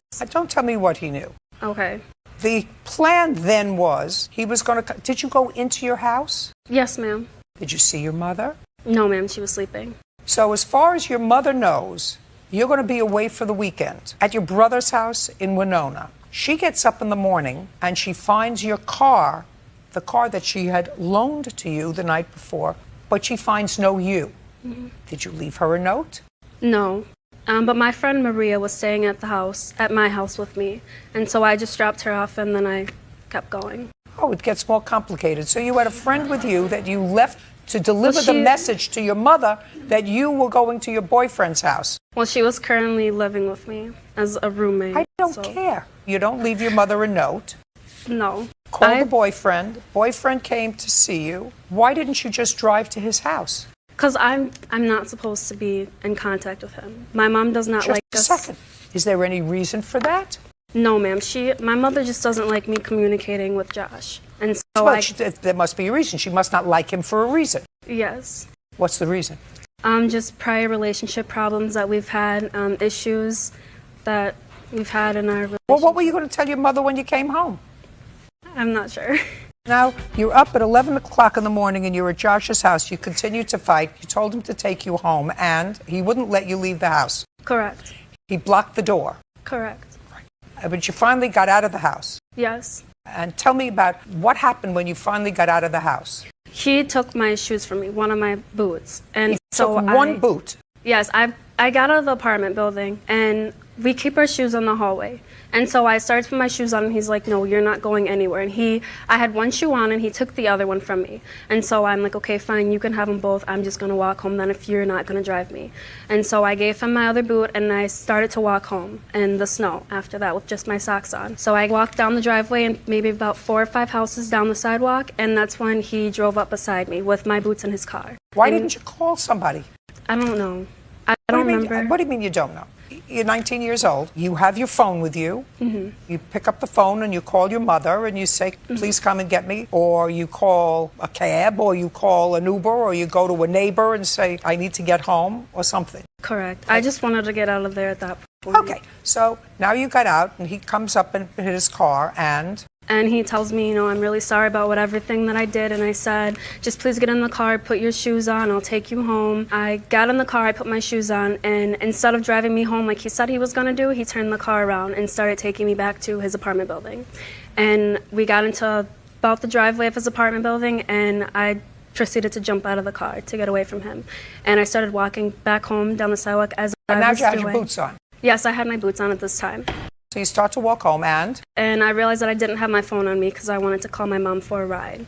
And so I walked back to his apartment building and he left his car door unlocked. And so I was looking in the car for my phone under the passenger seat and I didn't see it. And so at that time, Josh came out of his apartment building and started yelling at me and telling me, get out of my car, what are you doing? Your phone's not in there, and, being belligerent. And I let him know I'm not trying to have any problems. I just want to get my phone and get out of here and go home. I just, I don't want to be here. And he didn't come out of the front door of the apartment building. He came from around the back. And so I chased him and he had my phone in his hand. And? And it was broken. And I have pictures of it if you'd like to. Okay. Listen to me really carefully. Yes, ma'am. Because I have much more important things to do, I hope, today. Where did she leave her phone? In the driveway when she had hopped out of the vehicle. And you picked it up? No, I did not have it in my hand at all. So you left it in the driveway. When she had jumped out of the vehicle, that's when it had came out with her, and I knew nothing further than that. I went inside to go in to look for my phone. Not a chance. Not a chance. Did you, after you went and darted off after your girlfriend, after you let her come to your house at 2 o'clock in the morning, after you fought with her over the fact that she was hanging out with friends that you didn't like, all of which I believe, by the way, there is no way that you left the phone in the driveway and went inside to the house. Is that what you want me to believe? I didn't know that she even lost it. You just said it fell out? Until she had came back, asking for her phone, crying. I didn't know that she had a phone missing. When she had... Oh, I thought you said it fell out when she got out of the car. No, that's what I'm saying. It must have, because she had found it broken. I did not have it in my hand when she had seen me with it. That's a lie. She had found it on the ground broken, and on the ground is where she had jumped out of the vehicle originally, which the phone must have came out with her when she had jumped out of the car. Now you have a police report. Yes. I'd like to read it. Were you there? Do you know about this? I picked her up. She finally got to a neighbor's house. Just a second. That police report isn't much. It just says... Don't tell me what it says. Okay. The police arrived. They had discussion with both of you. Is that right? Yep. What was it that you claimed that she broke or stole of yours? She had stolen my cell phone, and the police did not make a report because she's the one who called the cops on me. During the time that she was at your house, Correct. Did you go through her phone log? No. Did she go through your phone log? Yes. Tell me when that happened. When I was asleep. When you were asleep? I woke up and my phone wasn't where I had left it, and she was starting fighting with me because she was on it. What did she say to you? Nothing. We were just arguing. About what? About the night before and everything. Oh, okay. So you told the police you took your phone because it wasn't where you had left it the night before. No, I had it in the morning. I had the phone in the morning. Listen to me carefully. Yes. Where did you find it the next morning? It was next to me, but it wasn't like where I had placed it before I had fell asleep, which means that somebody was on it. Problem. You have to pay for her phone. You have a bill for the phone? I don't have a bill for my phone, but I have messages regarding when I bought my new phone and how much that cost. I don't care what your new phone cost. I want to know when you bought this phone, what kind of phone it was. This is how much it'll be for a replacement. I don't want to see what a replacement is. The one that he broke costed $350.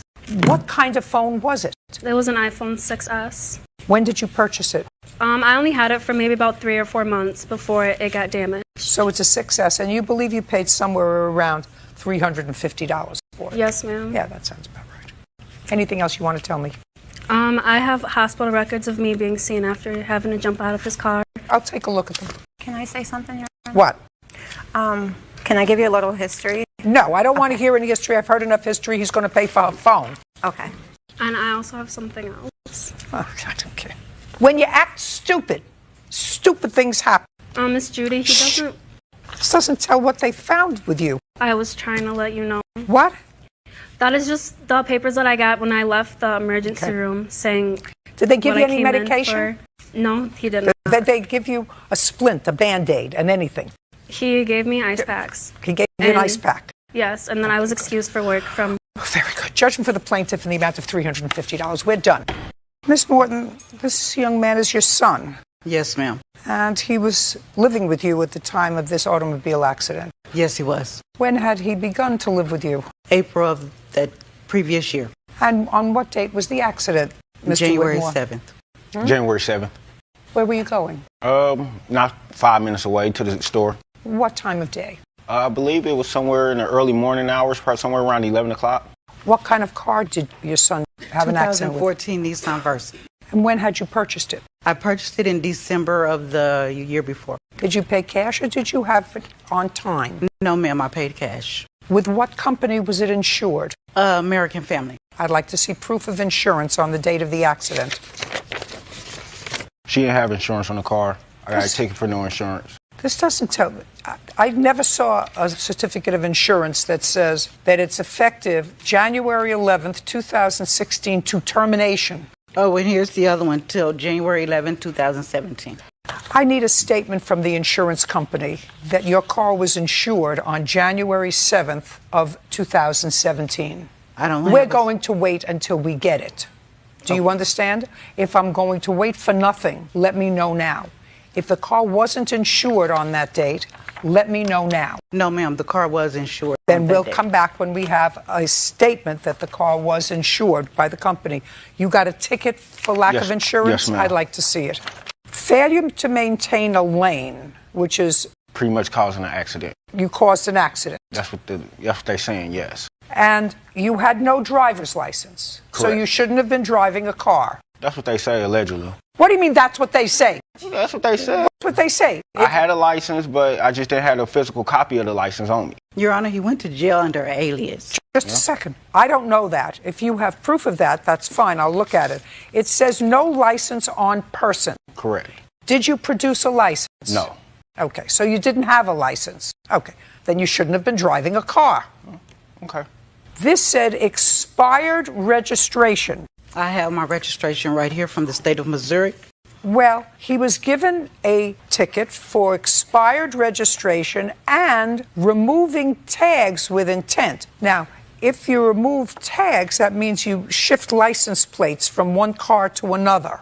I have my tag number that matches on my registration that matches the vehicle. Listen, I don't know why he got tickets for this. Do you understand what I'm saying to you? Yes, ma'am. You understand what I'm saying to you? He could not produce a valid registration for your car. Correct. He could not produce proof of insurance when they checked because he asked for license and registration. And the tags didn't match. Whatever vehicle, when they checked the tags, it didn't match the vehicle that he was driving. But my registration with the tag number matches with the VIN number and the vehicle. Madam. Because we were in the state of Georgia. The state of Georgia, when they ran my license, it didn't come up in Georgia's system. Missouri tags, the car that's registered in Missouri would not come up in a Georgia system. Just a second. Why was the car registered in Missouri? Because that's where I lived at the time. I was moving from Missouri to Georgia. I just moved to Georgia. He was living with you starting in April. Where were you living with her in April? In Missouri or Georgia? Georgia. In Georgia. This accident happened in January. Correct. I just moved to Georgia in December. He's been living with you since April. December 2016. No. 15. Listen, we're not going to play with each other. No. Your son was living with you in April in Georgia. This accident happened in January of the following year. This year. April, May, June, July, August, September, October, November, December, January. 10 months later. Yes. Why isn't your car registered and insured in the state of Georgia? I didn't get it registered in the state of Georgia, and I wasn't going to get it registered in Georgia until my tags expired. We're going to come back, and you're going to present to me the tags, proof that your car was insured on January 7th of 2017, a letter from your company, because I assume this is the same company that insures you now. American Family. Fine. All we need is a statement from them that this car, which was a 2014 Nissan, was insured by them. Because if he was in a collision and it was insured by them, you have a 2014 car, then you had insurance. Correct. Right? Yeah, I do. Did the insurance fix the car? He was not on my insurance, no, ma'am. He was an uninsured driver. I didn't put him on my insurance because I had no intentions of him driving my car.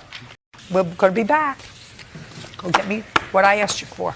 So, Ms. Morton, I'm advised by my clerk that you, in fact, did not have insurance at the time of this accident on the 7th of January of 2017. Is that correct? That is correct, ma'am. I was just informed that the policy... Ms. Morton, I don't believe you. I knew you didn't have insurance. I'm like Karnak. I knew you didn't have insurance because if you had insurance, if you even thought you had insurance, when you had the accident, you would have called your insurance company and would have said to your insurance company, my son just had an accident. Am I covered for any of it? Because that's what people do. And if you called your insurance company, they would have said, I'm sorry, your insurance lapsed, and you would have known that in January, not months later. So let's get over it. You didn't have insurance on the car. I don't even have to get to the point where, were the plates the right plates from Missouri? Was it registered? I don't even have to get there.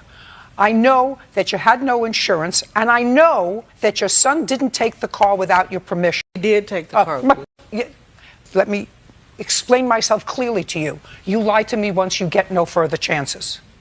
The only thing is, you're culpable for letting him drive a car that was uninsured. And there's no question in my mind that he had the car, he had driven the car before, he drove the car, it was in the afternoon. There was no question that you knew he took the car, he was probably going for food for you or for his son who lives with you. Who knows? I don't care. You lied to me once, you don't get another chance. Your problem, Mr. Whitmore, is you were at fault in the accident. Well, I wasn't at fault. Wait, just a second. Where's the piece of paper you just gave me? Right here. Where's the piece of paper? And you want me to play back the tape? You know, we do tape these things. Yeah, I don't need you to play it back. Just a second, Will. You don't raise the octave on your voice with me, sir. Failing to maintain a lane. Accident. Guilty. That's what you pled. Guilty. Sure did. I did plead guilty. Listen to me. Don't be a wise guy with me. I'm not. I'm just stating the fact. That means that you caused the accident. Wasn't my fault. Your Honor. Who wants to sit in jail for 7 days over a ticket that you want to get out of jail? Yeah, plead guilty. Whatever you want. Bye. I'm gone. Before he was even... Just a second. Don't speak. I'm telling you, I don't listen to people who swear to tell the truth and then lie. Do you understand? I didn't lie, but okay, I understand. Yes, you did. Oh, yes, you did. What do you think? I'm just a good guesser? I've been doing this for 35 years. The car was damaged. Correct. In your possession. Correct. After you pled guilty to changing lanes, and was the car totaled? No. Where are you living now? Be careful what you say to me. Pillow the post, couch surfing. What? Couch surfing. Couch surfing. Yeah. And your mother has custody of a child of yours. Yes, no? No. Physical custody, yes. Just a second. What kind of stupid answer is that? It's an answer because she has physical custody of him. Legal in court wise, no, that's my son. I have custody of him. Not if you're couch hopping. Well, of course, it's beneficial for him to stay with somewhere like that. You probably deserve each other. How long has your mother had custody of your son? Physical custody or custody? Sir, you don't have legal custody of your son. How come I don't? How come? Because you don't have the piece of paper that says so. Neither does she. She doesn't have to. She has physical custody. Exactly. Possession is 9/10 of the law, so you don't have custody either. Just to answer my question, how long has your mother had custody of There's only one star here, and that's me. Okay. How long has your mother had custody of your son? Since he was 2. And how old is he now? 10. Now, since you're couch hopping or sleeping or whatever you're doing, that suggests to me that you don't pay rent anywhere in a stable place. Is that correct? Correct. Do you own a vehicle? No. Do you have a job? Correct, yes. What kind of job do you have? Chef, sous chef. Where? In Atlanta, Georgia. Name of Morton's. So you're a sous chef at Morton's in Atlanta. On which street? Because there are several. Downtown. I think it's Peach Street. How long have you been the sous chef at Morton's downtown? About 6 months. Well, Morton's is a large company, so they pay by check. Correct. How is his son supported? I support him. No. Do you get any assistance for him? I get grandparent benefits. You get grandparent benefits because you have him through a foster grandparent program? I have him through the state of Missouri, yes. Right. So the state sends money for him. Is that correct? They send me, no, not cash. I don't get cash. I get food stamps. For him? Yes, ma'am. Plus I work. That's fine. But you don't get any money from him? No, ma'am. Right. Well, now we're going to get you some money from the state of, where are you living now? Georgia. Georgia. Now, he is a sous chef in Atlanta at Morton's. Pay attention, who's ever listening. All they have to do is garnish his check, and then you'll get some money from him. You have a repair bill for the car? Yes, ma'am. You know you're partially responsible for that. You understand that you let him drive an uninsured vehicle.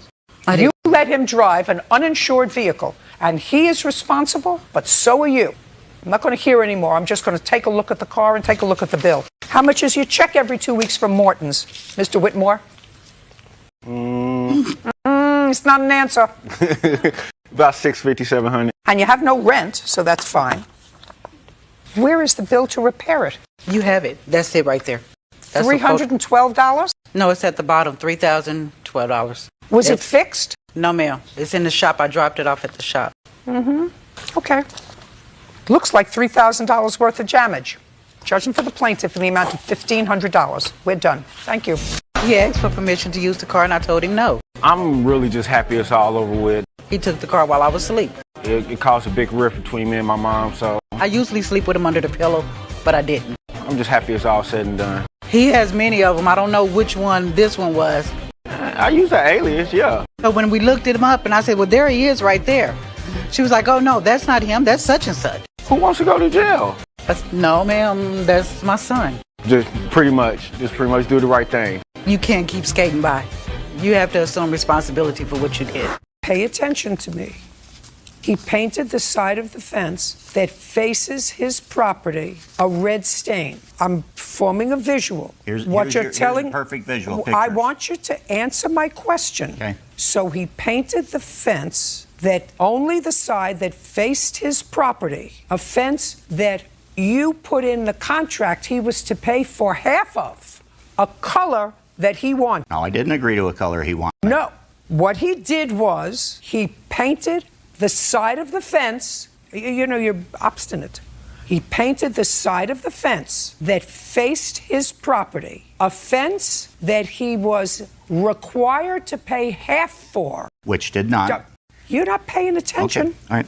A color that pleased him. That's what you're complaining about. Yes, ma'am. Okay. Now I'll take a look at your picture. In the pictures, it does show the property line where the fence is built on my property. He had to trespass onto my property to paint the fence. Is what you're telling me, sir, that by walking up to this fence to paint it or to have it painted, he was on your property? Yes, ma'am. Baloney. Baloney.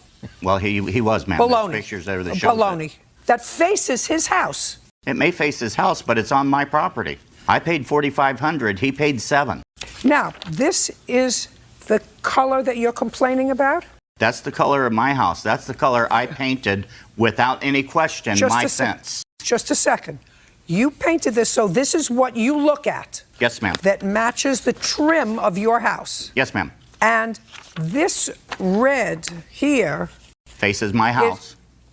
My house is in the backdrop. Just a second. This is your house. Yes, ma'am. On the other side of this is his house. A complete property over. I want you to answer my question. Yes, ma'am. You have a complete fence around all the property. Yes, ma'am. The only way you can see this color is by going around all the fences and looking from his side of the property. No, ma'am, that's not the only way. Well, what other way can you do it? You can do it with a drone. It's completely visible to the rest of the neighborhood, anybody on the street, anybody on the sidewalk. Who cares? That has nothing to do with you. They may like this color. It has nothing to do with you. So your house is completely surrounded by a fence that's painted this dark color that's consistent with your trim on your house, which it absolutely is consistent with the trim on your house. And that's the only thing that you see when you look out your windows. Am I making myself clear? Do you understand I understand. that? I want to make sure that 10 million people understand this. When you look out your kitchen window, your living room window, your bedroom window, your bathroom window, the only color fence you see from inside your house, from your backyard, that your children see, that your grandchildren see, that your wife sees, is this color fence. Am I correct? Yes, ma'am. Miss Sonkrant, this used to be your boyfriend. It's not your boyfriend anymore. While he was your boyfriend, the two of you went on holiday together, decided to get matching tattoos. He didn't have any money. You laid out the money for his tattoo. Yes. Sometime way after that, he used your credit card to purchase furniture. So there was a loan for furniture for his apartment. Yes. He still hadn't paid you for the tattoo, right? Correct. Forget about the tattoo. Do you still have the tattoo? Yes. Do you still have the tattoo? Yes, but it's covered. But what? It's covered. It's covered with what? Writing. What did it say? It was a K with the heart, like a king. It's what? K with the heart. K with Oh, with a K with a heart. Is that your name? No, it was king and then mine was queen. I really have to get my hearing checked. I swear. God. Everybody better go to articulation classes. That's not going to happen. Okay, now, you moved into an apartment, you didn't have any furniture. Correct. And how did you get furniture? Miss Sonkrant offered to get What did she furniture say? for me. She knew that I didn't have any furniture, so we went to the furniture store, and she helped me pick it out, basically. Okay, great. And do you remember how much it was? Not off the top of my head, no. But you were making payments on it. Not really. You never made any payments on it? No. Never? No. Really? When was it purchased? In what month? I would say September-ish, yeah. And it was bought on credit? Yes. How much was it? It was $2,235.54. Well, what kind of work were you doing, Mr. Nichols? Worked in a factory. I was a machine operator. Still there? No. What are you doing now? Right now, I'm currently looking for a job. So you don't have a job? No. And what kind of furniture did she buy you? It was a Serta mattress, king size, and the bed frame, and the TV. And you have a new girlfriend? Yes. Do you watch the TV with your new girlfriend? Yes. And you sleep on the mattress and the frame? Yes. You think it's right that the plaintiff pay for that? I mean, it was a gift. It might have been. I'm just asking you if you think it's right that she pay for it. Me and him were together when... I didn't ask you a question. Okay. Do you think it's right that she pay for it? Yeah, I should pay for it. No, I don't think it's...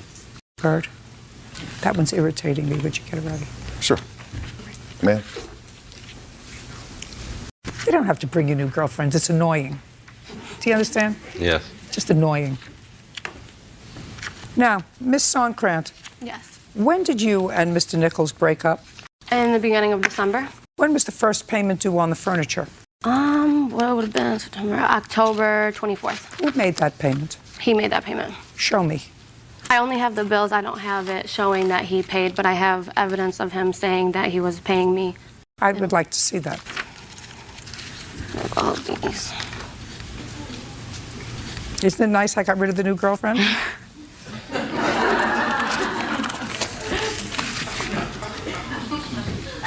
Just in case you think I'm going to be exceedingly hard on him, I just want you to read some of these emails back and forth. Okay. And I want you to tell me whether, based upon these emails, you would buy U.S. savings bonds. Do they still sell those? If you have confidence in the country. You told her you were going to pay her for the furniture.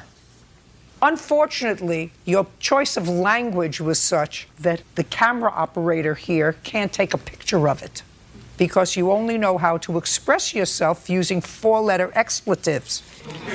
I don't believe... You don't believe what? Where did I say that I paid her? I told her I was going to pay for it.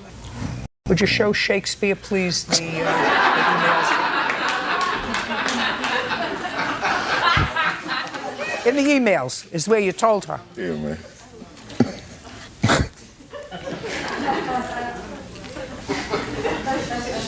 Now you see where you told her you were going to pay her? Yes, I remember those conversations. Good. $2,235. Judgment for the plaintiff. We're done. So now you come home and you see that he has painted the fence that faces his property a color that you didn't like. And what do? I went over to his house, went inside his house. Just a second. Let's do this slowly. You went to his house. I went to his house. Was his door open? The front door was open. The screen door was closed. Did you ring a bell? No, he saw me coming. Just don't tell me what he saw. Did No. you ring a bell?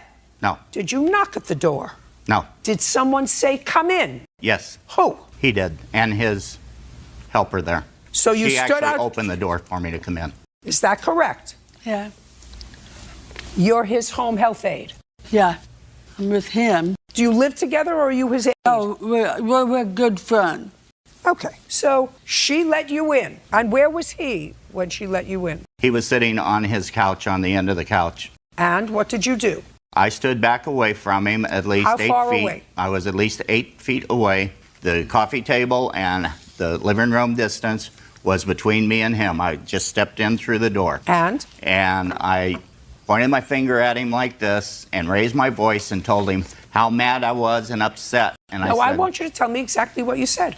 I said, I am so upset with you right now, Ron. I just don't know what to do. The only recourse I'm going to have is to take you to court. And he started calling me a son of a... And I turned around and left. As I got about 3 feet away from the front door, he still was calling me a son of a... and told me he was going to get even with me and take care of me. Well, I already know that he has a history. No. Okay. Don't tell me what you know. So you said... So, knowing that he has a rifle standing at his door, I turned around and went back in, and I said, are you going to threaten me? No, just a second. Now, you're almost out the door. And when you went back in, where did you go back in? I went back in about 3 or 4 feet closer to him. So now, there was a coffee where table you were between 8 us. feet away, when you were pointing your finger at him. I wasn't pointing my finger at him that time. No, you were. Pay attention. When you were 8 feet away from him and pointing your finger at him, you were 8 feet away. Right. Now he says, I know, whatever, and you know he's got a rifle, and you know, so then you turned around and came back and went closer to him. Yes, ma'am. So now instead of being 8 feet away, you're 3 feet away. No, I was about 4 feet away. Now you're 4 feet away. This It does is not make a difference, Your Honor. 4 feet. So now you're 4 feet away. So what's separating you from where the defendant is sitting on the sofa? The corner of his coffee table. And then? Well, first he repeats what I am again, and I said, you'd better stop saying that. You're not insulting me, you're insulting my mother. Oh, and I'm get not over. going to put up with that. I'm sorry, Your Honor, that's the way I was raised. Come on, let's go. So, let's go. Anyway, he just kept saying it, and then he picks up a Pepsi can and throws it at me, and I swerved where he couldn't hit me with it. When I swerved, he still hit me in the chest. Just a second. Are you telling me that the soda can, because he did throw a soda can, he says he threw it on the floor in frustration. I don't believe that because I read your answer. But now are you telling me that the soda can, pay careful attention because I have what you wrote. Now are you telling me that the soda can hit you in the chest? Be careful what you answer, because you already made one mistake in what you wrote. Are you telling me now that the soda can hit you in the chest?